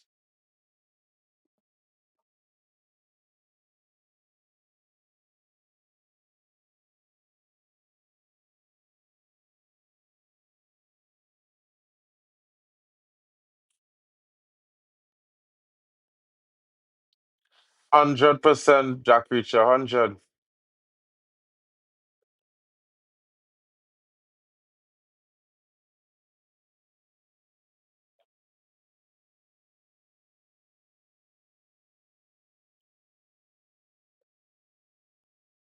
Ugarte, Ugarte, some Claes Cunha. Oh my goodness. This brother's selfish, bro. This brother's selfish. He's so selfish, he don't want to pass to nobody. He want to dribble through the whole team. Bro.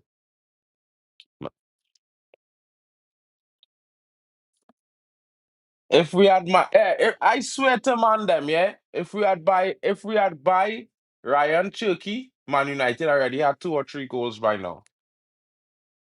Telling all you know. But it is what it is, we'll see. Let me see what going on.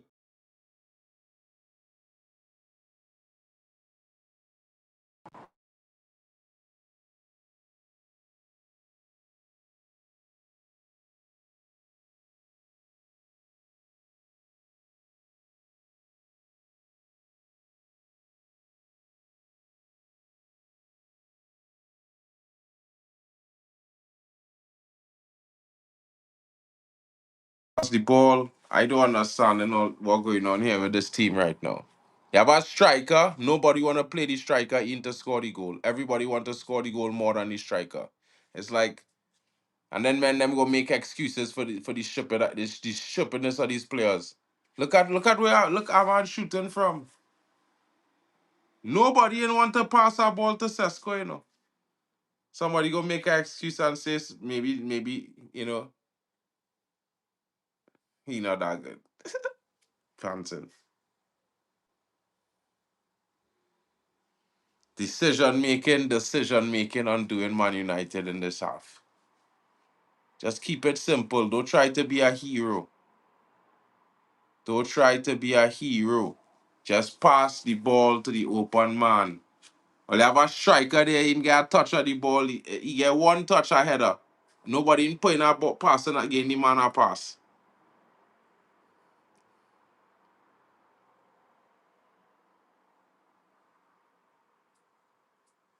This is wild, bro.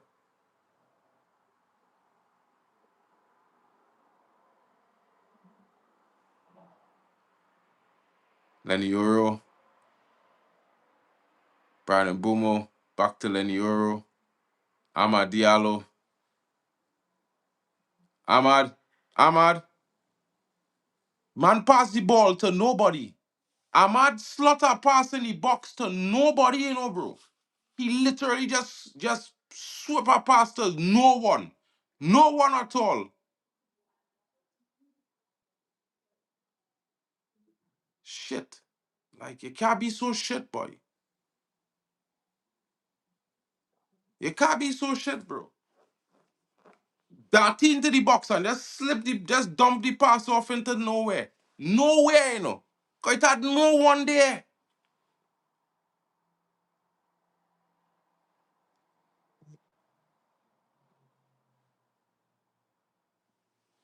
The man like he can't pass a ball across the box to the striker yet, you know. Everything to Mbumo, Mbumo, Mbumo. Bro, look up and make a different pass. You do the same thing over and over and over and over, then know it coming.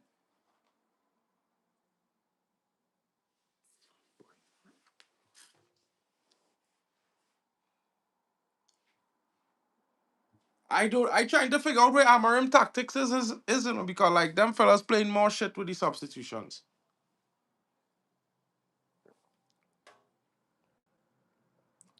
Miles Kelly foul Ahmad in the box. No penalty from the referee. It's bullshit. The man dragged down Ahmad. No penalty.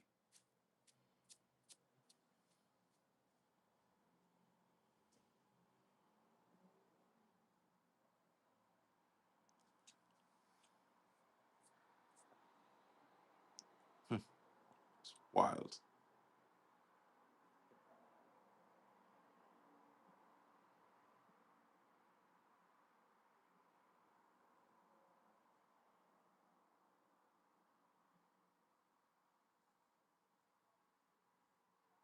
Hmm.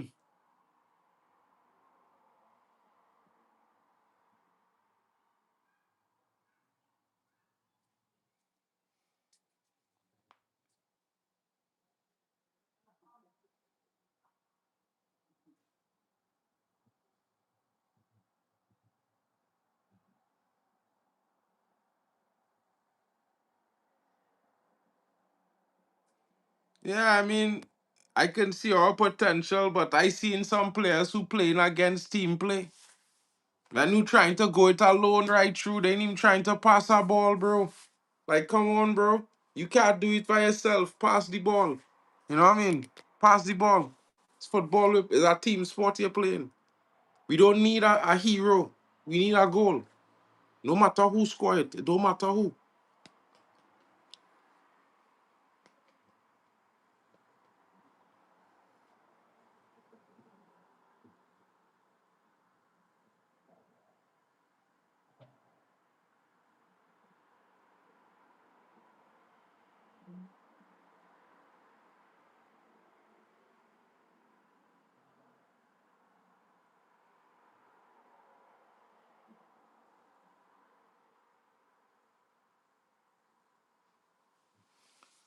Oh, man. Arsenal is taking forever with this free kick. Martin Odegaard probably going kick it over bars anyway. You know, he's standing over it, but probably definitely going to kick it over bars. Kick it wide. You know what I mean? Same shit. Didn't come off nobody.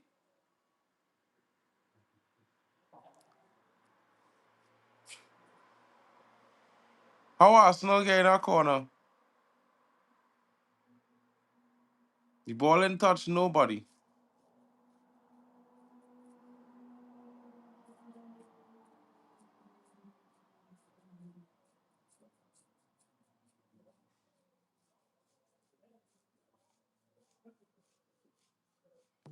Declan Rice off for Mikel Marino.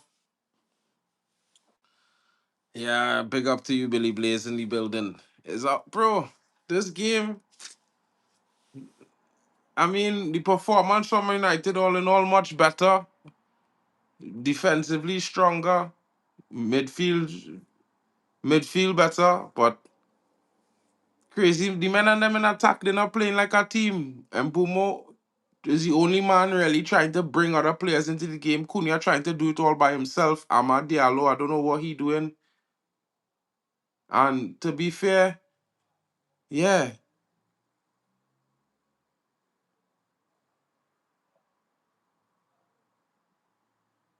It's wild.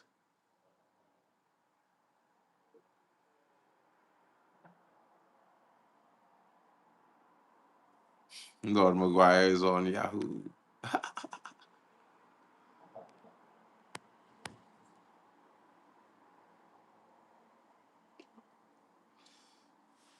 Man United has 71% possession and can't win this game, you know, guys. 71% possession, you know.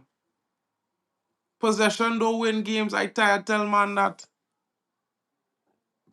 Goals win games.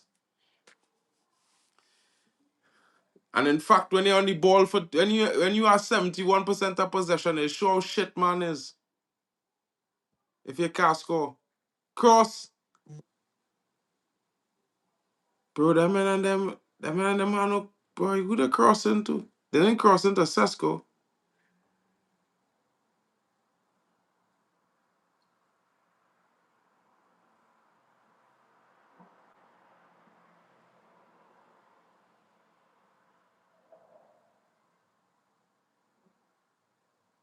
Oh, yellow card for Dogu. That's a yellow card for Dogu there.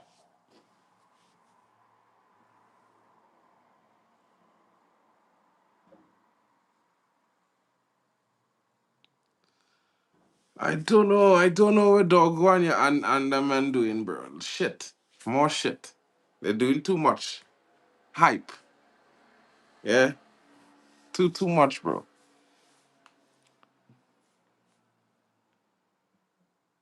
We need a goal. I don't need to see my left wing back trying to dribble a man. Keep the ball moving. Get the ball into a open player. You know, switch the play if you have to. Yeah? I don't know what's going on, boy. I don't understand this, boy. I don't understand this. Today I don't understand Amarim tactics.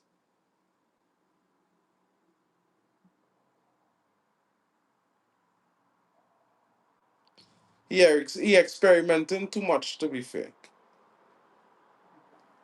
You play one way throughout preseason, and then all of a sudden you come and play a false nine. Wild. Wild. Disappointing.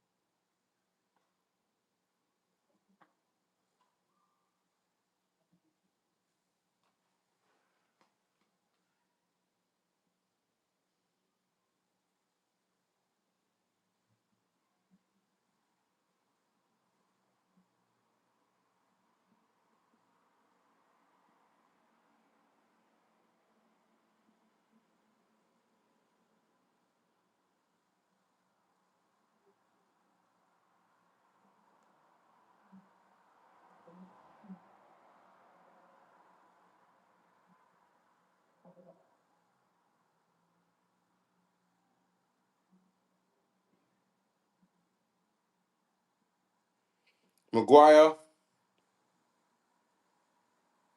Lenioro, Ugarte, Lenioro, Sesko! Sesko! Oh, Ugarte! Oh, what the fuck? What the fuck? What the fuck was he thinking? What the hell was he thinking? Jesus Christ. What kind of shot is that? Why would you shoot from there? Get the ball to Mbumo. There's Mbumo. There's Ahmad there. Why are you shooting there?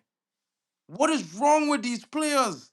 What is Amaring telling these guys? It's wild. This is wild.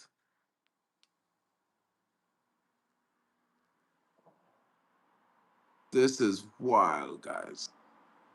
Swear to you. This is wild stuff.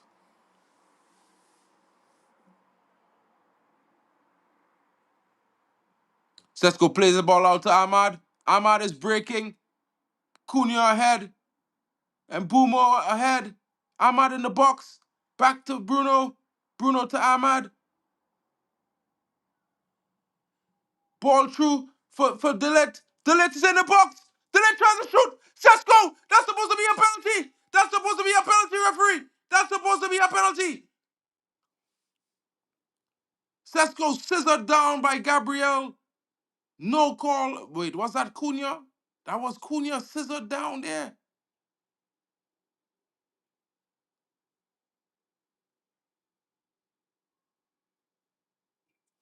Bomber clot. Maguire. Maguire on the wing.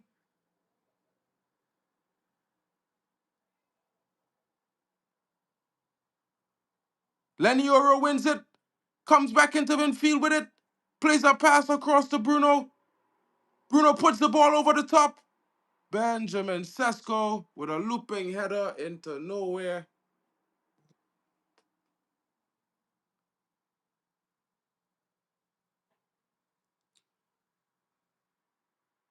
Cunha is fouled. Cunha is fouled. Point blank. Point blank. Cunha foot taken out from him. How is that not a penalty? Point blank penalty from Saliba. They're kicking out the back leg of Matthias Cunha. No VAR. Nothing from VAR. This is rubbish. This is rubbish, guys. Swear to you guys, bro. That's a penalty all day long. And VAR says he gets the ball. He kicks out the back of Cunha's leg. And then, nothing, no penalty.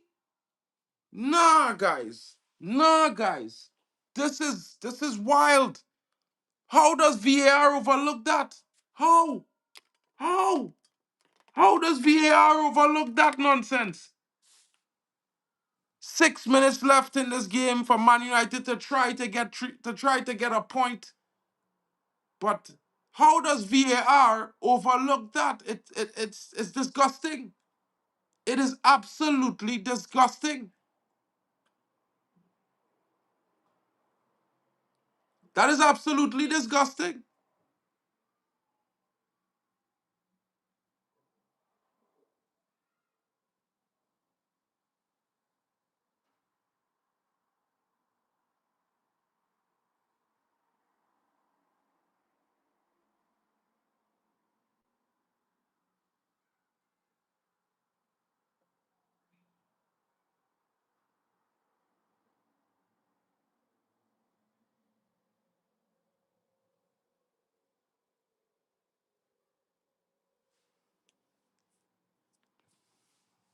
Yo, Amarim had no one to blame but himself for this loss, guys. His tactics was unbelievable rubbish. His team selection to start the game, his substitution, the order of his substitutions, it was shite.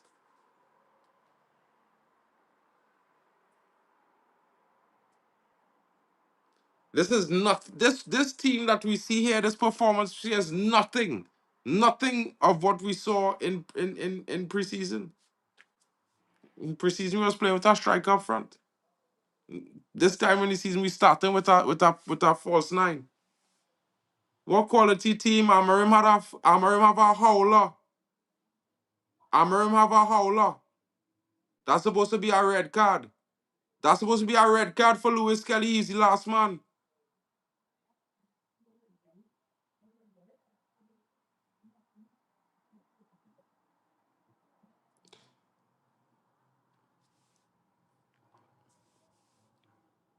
I feel like, I don't know, Amarim making this job more complicated than it is for himself. Start a team with a striker, play the way you know you're supposed to play. Don't play false nine and all kind of mad thing.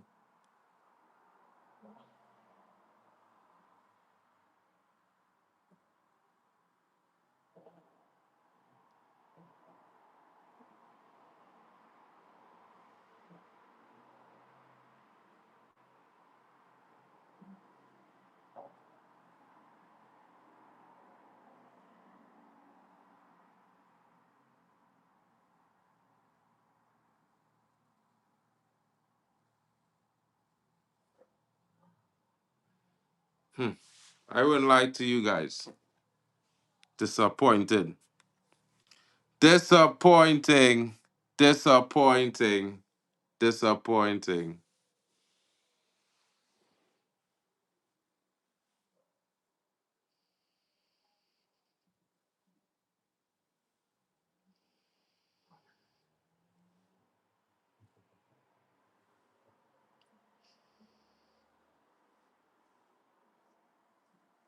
I think this manager need to stop tactically putting his team out of the games because his tactics today lost Man United this game. It's just my honest opinion.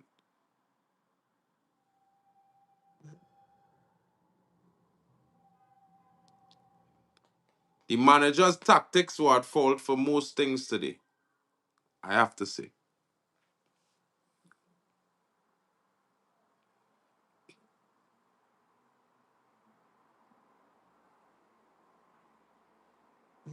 Exactly.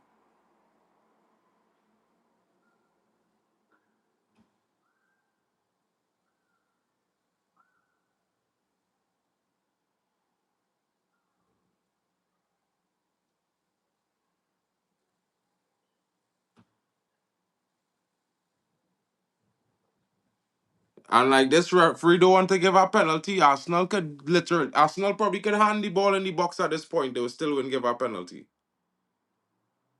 Imagine losing at Old Trafford on opening day and this manager coming to tell you make excuses, bro, for the fact that he did easy main reason we lost this game today. This manager, boy.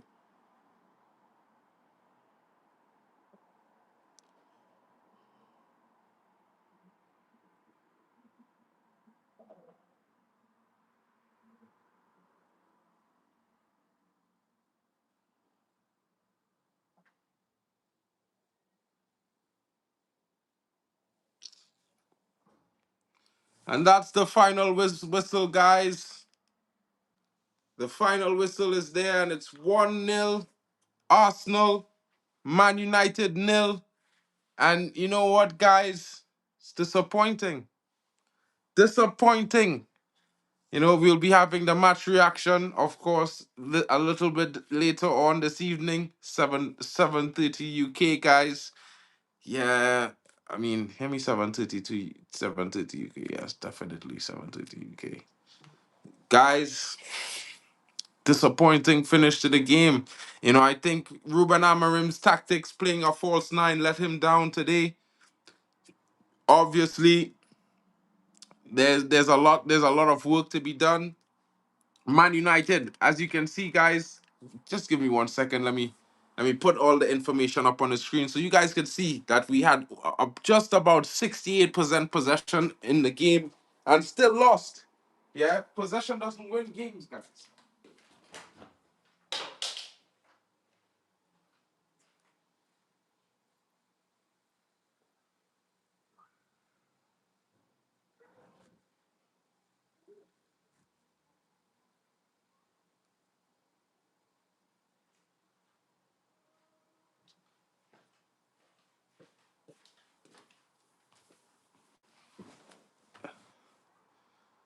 So, guys, as you can see on the screen there, 69 possession. Yeah, more touches on the ball than Arsenal. Guys, this is wild. You know, looking at this, it's pretty wild, guys. I'll just make it big for everyone to see while I discuss it, guys. Yeah, 61% possession, 1.61 expected goals to 1.05, 22 total shots on goal from Man United, 9 from Arsenal, one big chance where they scored their goal. And as you can see, Man United were certainly the better team in this game, and it's a wonder. It's a wonder why we didn't score, guys. It's left to be seen. I mean, I would give them a pass. It's a 1-0 loss. I mean, to be honest, we weren't embarrassed or anything. We looked likely to score on many moments. I think we looked a better team in many moments as well. But I still think there's a lot of fine tuning to go on with the players. It's left to be seen all the players performing the way they should be performing. Of course, guys, it will be interesting to see what happens there. To be honest, I can't say anything else, guys, other than it will be interesting to see how Man United moves going forward. Yeah, realistically, it's one of those things. I just think about it from the perspective that Man United has. We didn't look terribly. Bayern there gonna be blamed for the goal. Of course, he was at fault. He was very weak in that moment. Of course, I would also say that there are some moments where we could have done more. We could have tried to give another player a goal rather than be the player that tried to score the goal. So, time, guys, time. Like I said to everyone before the season began, Man United is a work in progress. This team needs time to gel. Of course, the new players need time to learn the old players. The old players need to learn time to the new players as well. So it will take a few games. I don't think it's a bad result. I think we lost. Yes, we lost 3 points, but it's not that bad. It's not the worst result in terms of the performance. I think we looked the better team. We dominate. We had 69.9% possession, which means that shows that we were able to keep the ball well. There was moments in the game where we had up to 71% possession as well. So yeah, I think little bit, guys. We working on it. Things working on it. Of course, I think we didn't do well to play Sesko into this game in the second half. None of the guys, and Bumo, Cunha, no Ahmad was trying to play him in, and it was clear to see. So I think they need to work on that. You know what I mean? Only Bruno was trying to pass to Benjamin Sesko. It's wild. And he's not even in the 10. So who's going to create for a striker if these guys don't? That is the stress. So, guys, it is what it is. Man United lost 1-0 to Arsenal opening day at Old Trafford. Set to be some records. Yeah, but my Puka, the problem is, it's Matthias Cunha who is Matthias Cunha. Matthias Cunha was trying to play a game solo by himself, a one-man band. If Bruno was in the 10, Sesko would have scored. If Ahmad didn't run in front of Brian and Bumo might have scored. And we blaming Bruno when you should be blaming players like Ahmad and Cunha and the goalkeeper. Because Cunha was playing a solo game today. And Brian and Bumo, not Brian and Bumo, but basically Ahmad Diallo was trying to score. It had nobody else. And Bruno is the only man trying to keep the link going on with everybody. He's the only man trying to pass to Benjamin Sesko when he come on the pitch. Cunha didn't try to pass him, and Bumo didn't try to pass him. Neither did Amad Diallo, and each of them had chances where they could have played him in. None of them gave him a pass. It was Bruno. So it's one of those things where, I think a lot of selfishness going on in the front line right now. But of course, new players still in each other. Of course, certain man them would be frustrated. Yeah, of course you must blame Ahmad. Ahmad ran in front of Brian and Bumo. He should never be there. He should have never ran into that space. And of course I have to blame him because he cut off a chance of Man United scoring because he ran into the wrong space. And Bumo was never going to give you the ball. And running into that space takes the opportunity away from Mbumo to shoot. Also takes the opportunity from him to pass the ball to the striker. He's supposed to be going on the outside. But I guess football is not for everyone, broski. And to be honest, Ahmad is a talented player, but he don't make good decisions. We've seen many horrible decisions from Ahmad today in this game because you might think some things he done is good, but for me, as a person who played football, who watching the game and understand what he should be doing right, I could see what he doing is wrong. In many occasions in the game today, he made the wrong decision. And if you can't see that, bro, I don't know what to tell you. You know what I mean? We might have to disagree on that one, but definitely he did not help. He did not try to create anything for our striker. Name one moment in this game that Ahmad tried to pass to Benjamin Sesko. Name one moment. I mean, if we was watching the same game, you would have seen Ahmad trying to pass to the striker, which he never did. It's his job to do that, broski. Yeah, he never did. It will maybe, huh? Probably. Big up to you, JP, in the building. Maybe Amarim instructed the players that I don't know, bro. I don't know about that one, guys. That is wild. Hold on. Let me bring Drex into the building, see what's happening here because guys, that was bad. It was not the best. 1 second, Drex. Just need to bring it in and out one more time. 1 second. Jesus.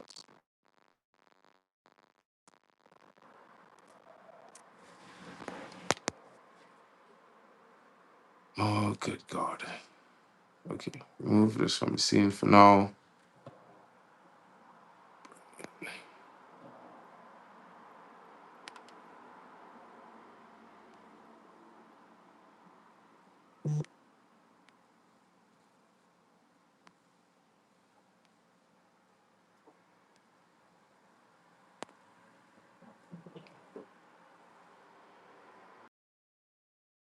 Yo, what are you doing? I'm on stage.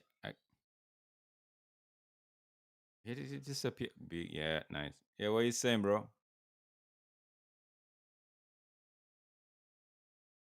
Yo, Mark. I don't know if you guys can hear me. Just give me a thumbs up in the chat. Just tell me you can hear me. Yeah. Before I say what I'm about to say, I'm not me.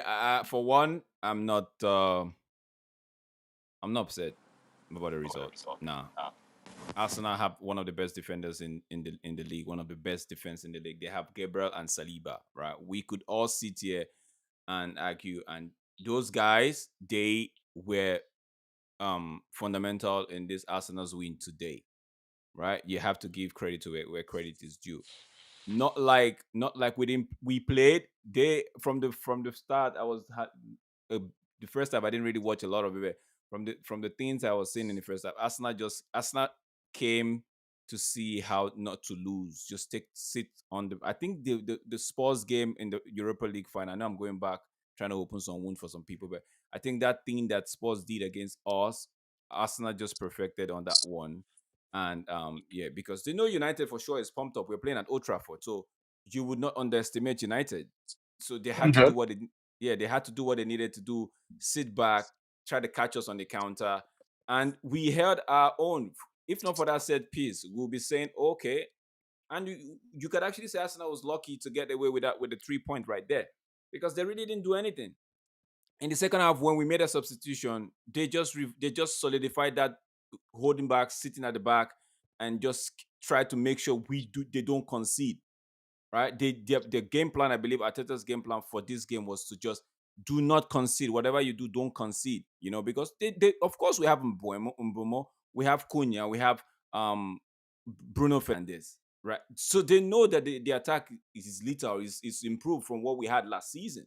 So I think coming into this game, Arsenal knew that okay, if they could get a goal, and we all know what they could do from a set piece, which they did properly. They got a goal, and that was it. Arsenal didn't really look like they were going for the second goal. If we play this game for another 20 minutes, Arsenal wouldn't look like they would score a second goal. Okay, so I know a lot of people are angry at Amorim for not starting Sheshko and all of that. But if you looked at the last two preseason games we played, the man was trying to do the first 19, and that just gave it away for me. That just gave it. I know, okay, this guy obviously Sheshko is not going to start in this game. He might come off the bench, but I think he's going to play first nine because when he was doing his first nine, he didn't really pay attention to Rasmus. So I just knew that Sheshko wasn't going to start. But one thing I've been crying out for a longest time is I know the midfield. A lot of people talk about the midfield, but I've been crying out for a proper right wing back. A proper right wing back. Dogu was good.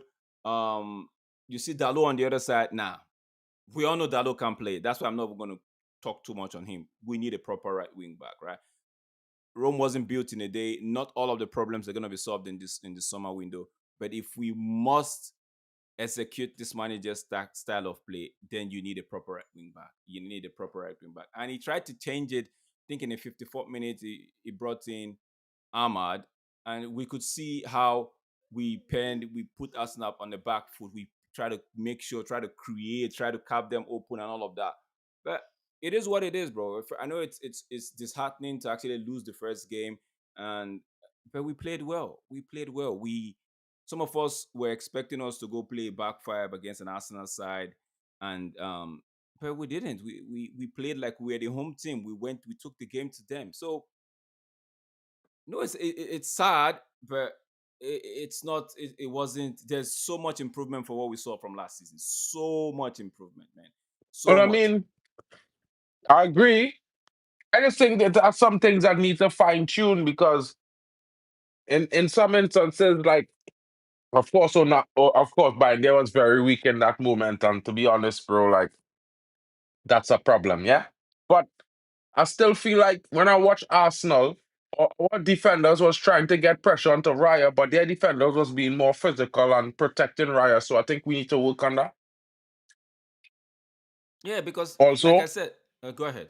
I think that the one thing I would say, the midfield wasn't sloppy today. You know, of course, Arsenal had some moments they played through the midfield, but we was playing through their midfield the entire game. I think, it would be nice for Believer to come to Man United, but if Believer come, you'd be playing next to Bruno. I don't like Bruno's role deep. I think Bruno would serve better as a number 10, more creative. You know what I mean? I think he plays more players into the game. Of course, it's Bruno and Mbumo's first game is Cunha and Mbumo's first game for Man United competitively. So it was interesting to see how they work together. See, I think Mbumo was trying to bring a lot of players into the game. He was trying to do his thing while bringing other players into the game. I think, we see when, although Dallo doesn't have that attacking presence, there were moments when he was overlapping. The link up in terms of reading what Mbemo was going to do was a little bit better with Dallo than it is with Ahmad. But Ahmad offers more going forward than Dallo. It's just that Ahmad don't make as good decisions as Dallo when it comes to, making a pass into the attacking third. So it's a little bit to work on there. And of course, Ahmad still have levels to go up. He is a young player, he's still developing. So, he still could definitely improve way more than we seeing right now. Of course, I feel like Man United in the last 10 minutes, we had a striker on the pitch for 25 minutes, and Cunha didn't try to pass to him in moments. Same thing with Ahmad. You know, Dogu tried to cross the ball to him once or twice. I feel like we need something is wrong. We can't have a striker and the players who playing in attack not trying to pass to the striker. That makes no sense. And while the manager tried a false nine, I will say this today. Yeah. While the manager tried a false nine, I would say this today. It didn't work. We had a good game, but it didn't work. Mason Mount as a false nine doesn't work at Manchester United. And it showed because in the first half when Mason Mount was up front, yeah, he disappeared from the game. You kind of forgot that he was actually on the pitch. You know what I mean? So it's one of those things where I feel like we have to work on it. We still have to work on how the team playing together going forward in attack because players make mistakes. Bayern had a mistake, Dogu had mistake, Cunha had mistakes, Bruno had mistakes. Everybody had mistakes today in different moments in the game. But I can't blame today's result on the midfield. I can only blame today's result on a poor moment in defensively in the backline area.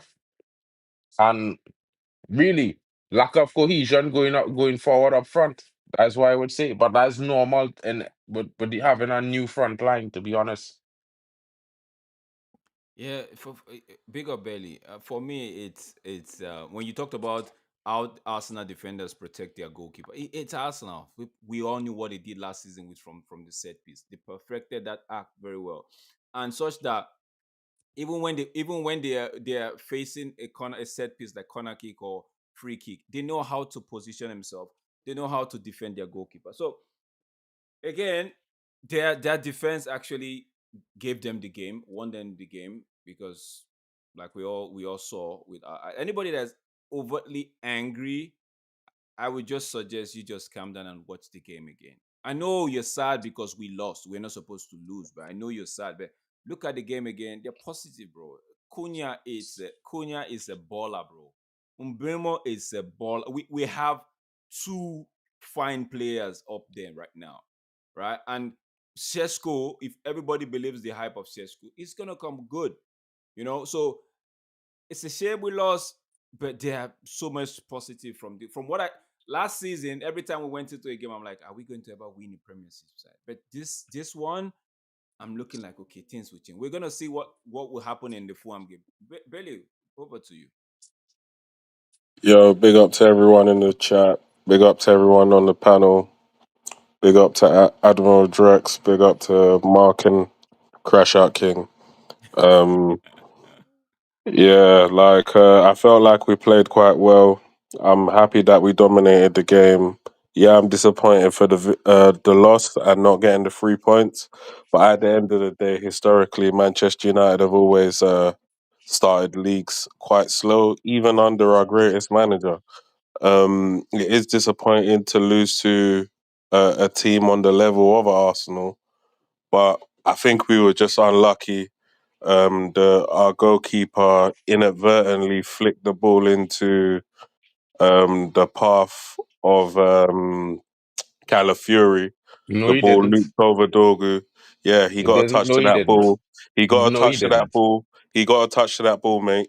He got a touch to that ball, He mate. got a touch of the ball, but Dogu lost his Yeah, defender. yeah, again, I He don't didn't flick care it into about the that. path. Dogu I'm was like, supposed to you be love to standing there. argue at this point if the goalkeeper's fault why they scored. I don't care Yes. what you It's the say. That's just goalkeeper my fault. opinion. He was Yeah, weak. yeah, But cool, it was cool, cool. also We the can agree to defender's fault disagree. because the defender We, also yeah, lost yeah, his yeah, man. cool, cool, cool, cool. We can agree to disagree, and maybe when you're ready to talk, you can say that it wasn't his fault. But for me and my section, yeah, it's his fault why we conceded the goal.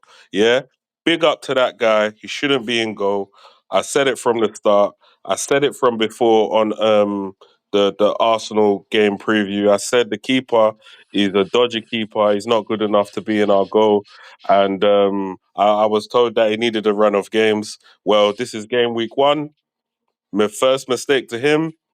He's the main protagonist in the loss. Don't get me wrong, it weren't all bad from him because from what I saw in pre-season, he looked much improved from pre-season as far as his distribution goes, in terms of his passing.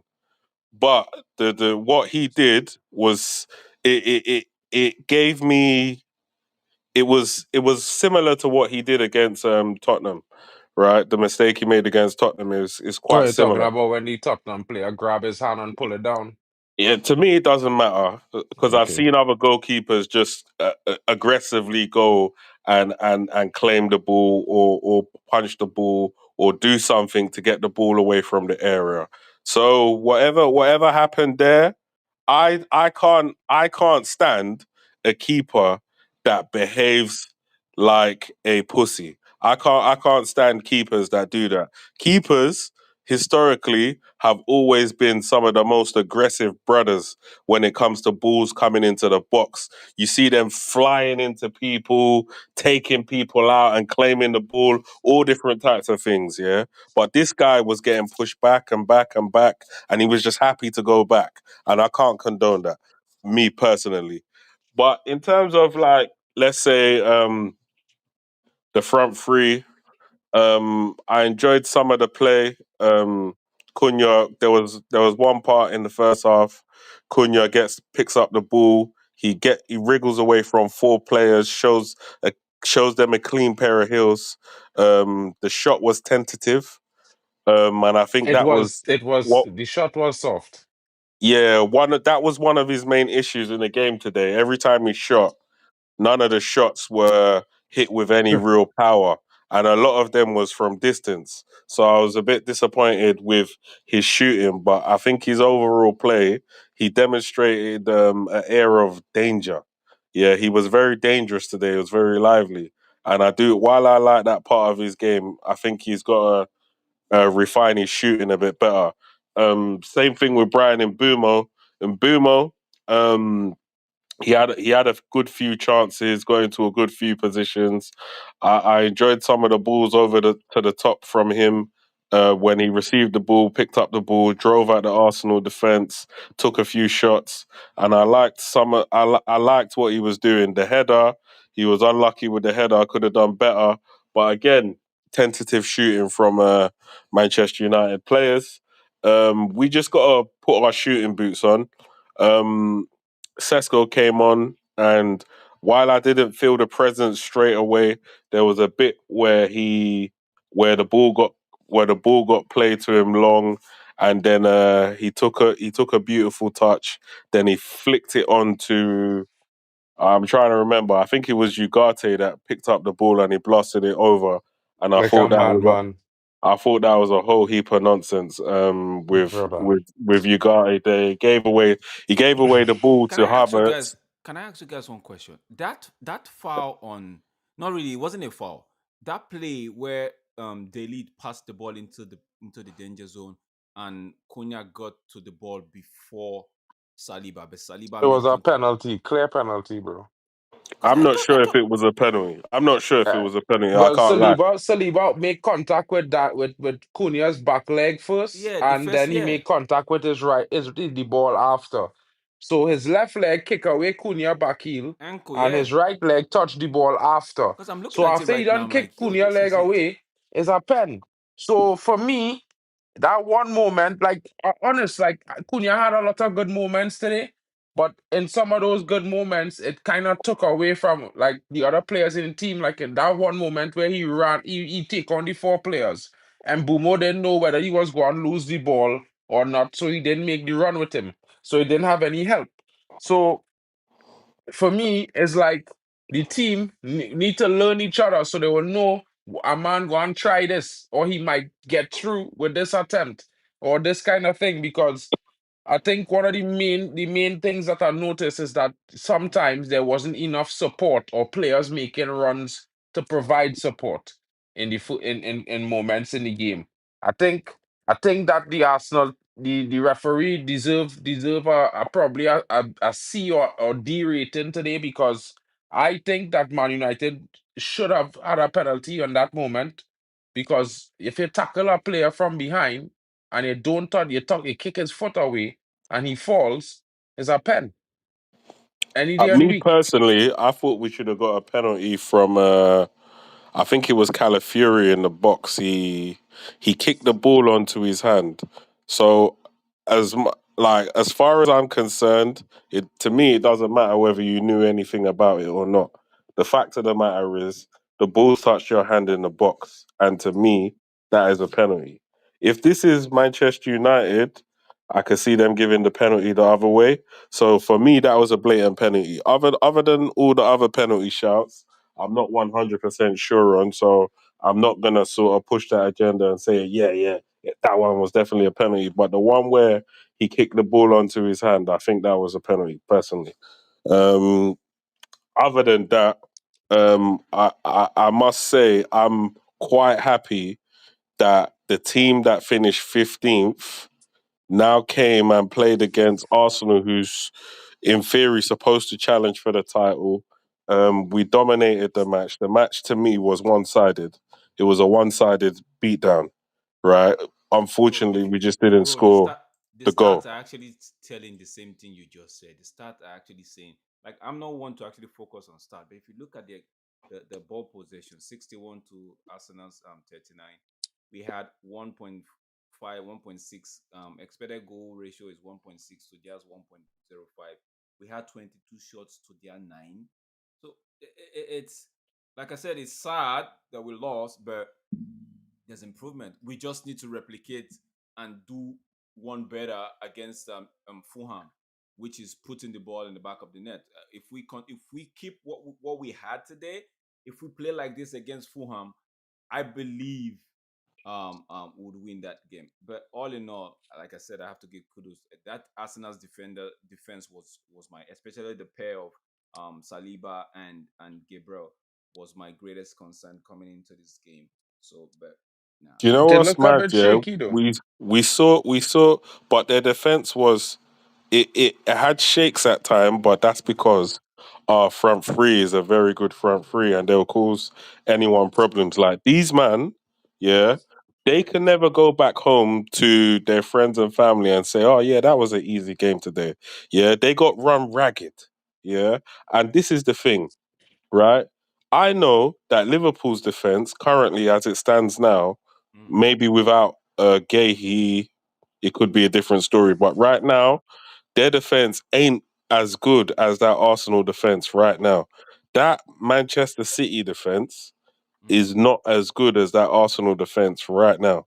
Like Arsenal have got real strength in depth when it comes to defense. This is why they're able to make the substitutions that they were making later on in the game by bringing on Timber, bringing on Skelly. Like they actually have a fairly good defense. However, um, as lucky as Arsenal were today, I don't think the other teams are gonna be as lucky when they come up against us, especially the better sides when they want to open up and be expansive and try to attack us. I think a lot of these teams are gonna actually suffer the consequences of coming up against the Manchester United. I think the players will be disappointed today because they weren't able to get the first victory at Old Trafford. But all they need to do is just get onto the training ground and do extras, shooting practice, and all of this. No, And I don't think it's just shooting practice, bro, because I think that we need one of the number tens. We need both number tens to be creative. You can't have a number 10 on the ball half of the time and he not passing to nobody. You know what I mean? It makes no sense. So I think I saw chance I creation think I today, would like so to I don't see in the agree with that. coming games, I would like to see Bruno playing the number 10 and maybe Cunha drop to the eight role because I No, I think don't agree with that.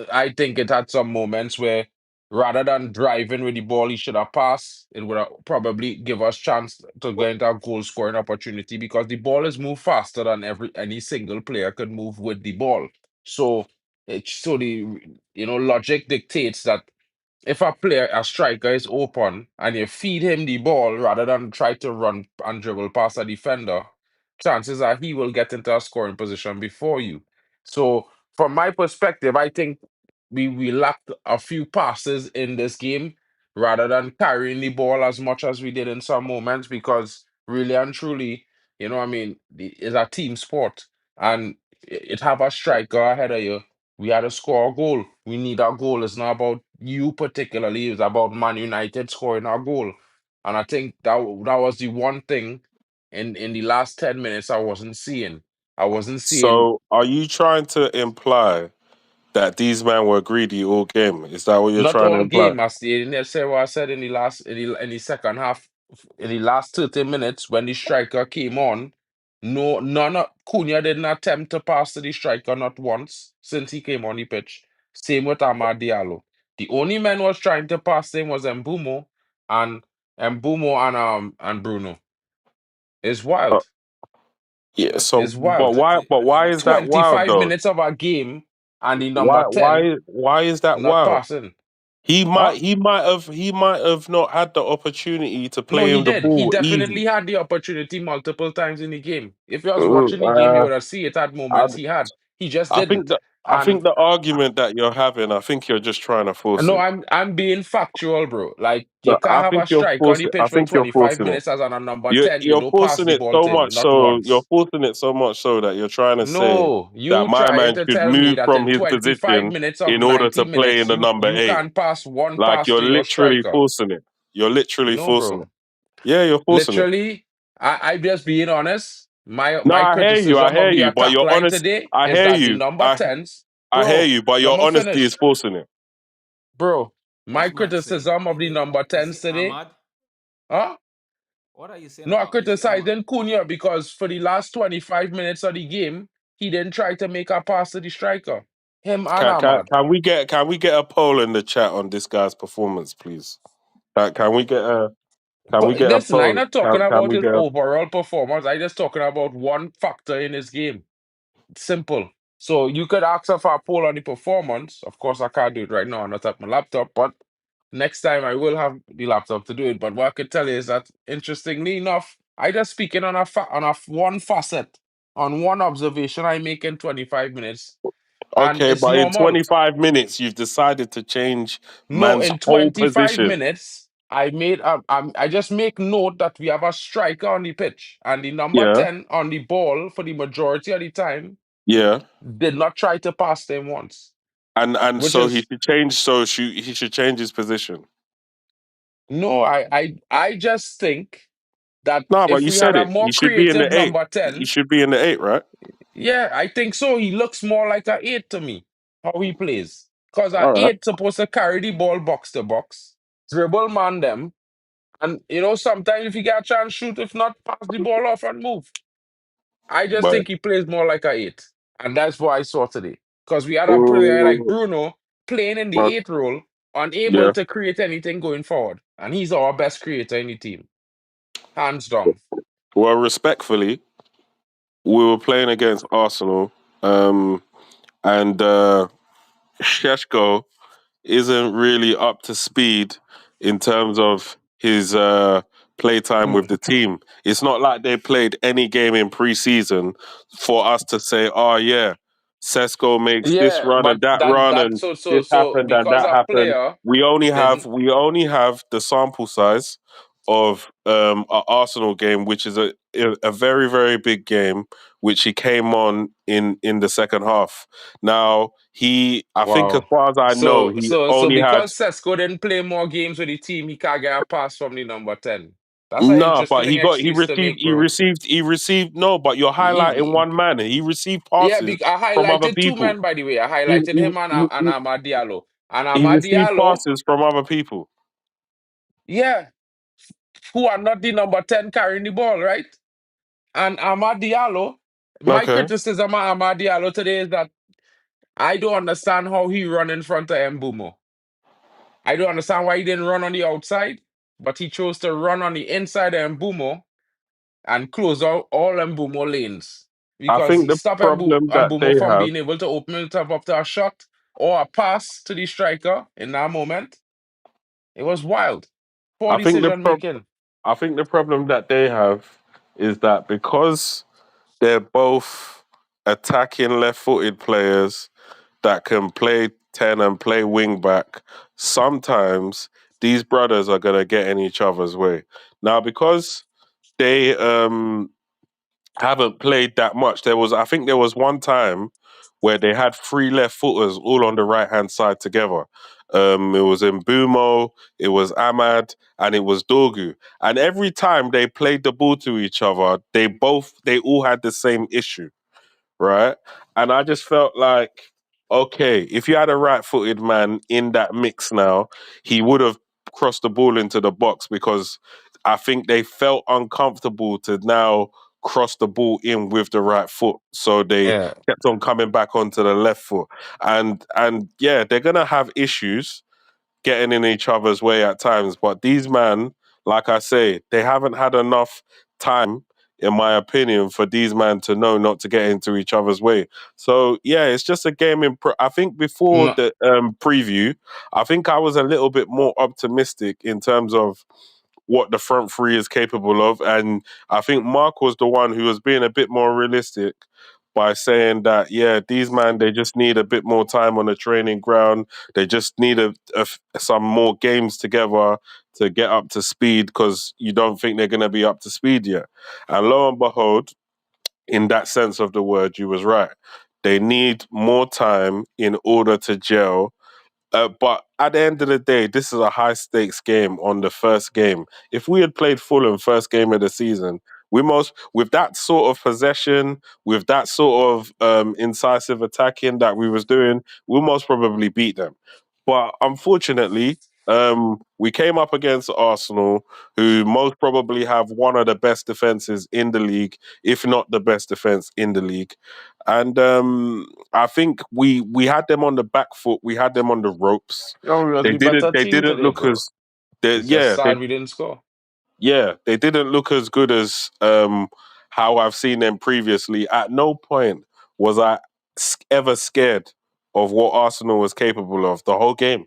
At no point.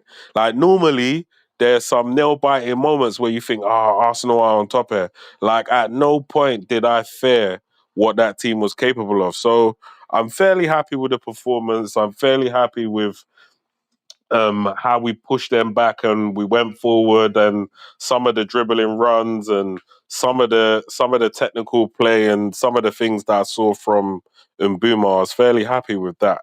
I think the only disappointment was that the ball didn't touch the net, and that's it. Yeah, I mean, I'm not too disappointed, guys. Like, to be honest, in the sense that, is a goal that I would say was more of our mistake than than really they scored. They took us apart. They didn't really just took apart our midfield or our defense. It wasn't a game where we was on the back foot. We were struggling to cope with Arsenal at any point in time. I think Arsenal struggled more to cope with Man United in the game, to be honest.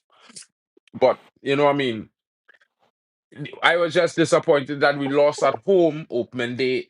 I'm not really disappointed about the loss in general. To say like, yeah, it's not a bad loss. Man United wasn't embarrassed today. We lost the game at home, opening game, but so it goes sometimes. In my honest opinion, I don't think I would be fuming and crying and frustrated and waking up tomorrow still upset about this loss. I think what I mean. I could definitely see us bouncing back from this loss straight to a victory in the next game against Fulham. Possibly, we could even possibly show a better performance against Man City. I think this team, like I told everyone, we're not as bad as we looked last season, and we won't look as bad as we looked last season. And today showed that just that. Imagine to say that one here would think that Man United would have 69% possession in a game versus Arsenal after finishing 15th. Twice as many shots on target, twice as many shots in total, I and have to go. more chances created in general. Like Arsenal barely created 9 chances in the game. Nine. All game, they created 9 chances. Yeah. One big chance was the goal they scored, and 3 chances on target. Man United had 22 chances created, 10 shots on target. Yeah. So it's a wild one. It's not a game that anyone I would think would be upset. I think it could be a little bit disappointed, but I don't think it's a bad situation. I think the result wasn't great, but I think the performance was better than a lot of people anticipated. What do you say, Drex? No, I think Drex has gone. Oh, Jack dipped. All right, guys. Well, Yeah. that's just my last opinion on the game. To be honest, guys, I not too really stressed. You all know that I'd be complaining forever and ever more. I'm a little bit disappointed in the refereeing. I feel like we should have had a penalty in this game. I don't understand why VAR didn't even look at itself, and because I know if it was Man United, VAR will always look at every single thing. So. Yeah, that's just my honest opinion there, guys. And big up to everyone joining. Smash a like. Don't forget to subscribe if you're new. Of course, there will be more and more coming on. From next weekend, we'll be having, a Premier League reaction show on a Sunday night at 7:45 p.m. UK, where we'll be discussing all the games, and hopefully we'll have fans from different teams to talk about their games and how they feel their weekend was and what they look forward to the following week. Big up to Man United in the building. Shout out to Stephanie Griffith as well. Jack Reacher. Shout out to Bali Tech as well. And Drex. Shout out to D-Up Sports for coming through today. And guys, don't forget to check them all out. Of course, it's the whole network and everyone's doing big things. Bali, any last words, bro? Yeah, obviously, glory, Man United. Big up to everyone in the chat. Obviously, we tried our best, but no cigar. Dominated the match. Very much so improved team. We saw the improvements from pre-season. That translated into a Premier League game against Arsenal. So I love that for us, but we definitely need to improve. We definitely need to put teams to the sword, and yeah, I have no doubt that the players will be pissed off and they'll be licking their wounds and they'll be upset that they lost the game that they dominated predominantly. However, we've just got to bounce back against Fulham, and we've got to give Fulham the what for, and I think we will give them that what for, and I think we will beat them very comfortably, and that will set us up going into the next game after on week game 3. Hopefully, we're able to dip back into the transfer window because evidently we still need a goalkeeper, we still need a defensive mid. And yeah, but the funniest thing is, yeah, we need the defensive midfielder over the course of this season. But today, because Arsenal were pinned back in their half, it didn't look like the defensive midfielder was so needed. But we definitely do need a defensive midfielder to continuously dominate games in the fashion that we did today. And obviously, it gives us more options. It gives us more passing angles and everything else. And yeah, we just got to bounce back and do what we got to do against Fulham and be a bit more ruthless than we were today, a bit more clinical, as it were. 100%. Guys, it's been your boy MarkN. Shout out to each and every one of you. Red Devil mode is on. Of course, guys, you know what's up. You know the hashtag. You know the situation. Be sure and make sure you're there, guys. And come on. Drop it in the chat wherever you go. If you're replying to comments, another football media, Red Devil Mode hashtag, drop your flags to represent where you are. We're a global fan base, a global community. All is welcome. And of course, stay tuned for more. We'll be back tomorrow with some updates. And of course, transfer news segment at 7 p.m. UK every day of the week. Your boy will be there. Of course, there will be the manager's press conference, and we will be discussing that tomorrow as the manager will have his post match comments and remarks that will be coming to you as well tomorrow in between with the transfer show. So guys, more to come, more news from your boy MarkN. Shout out to Bali Tech always, big up to D Up Sports, and shout out to each and every one of you for tuning in. Thank you for joining me. It's been a pleasure to bring this stream to you, and we'll see you again next time. Red Devil Mode DE, MarkN, and we Bali Tech, and we out the building.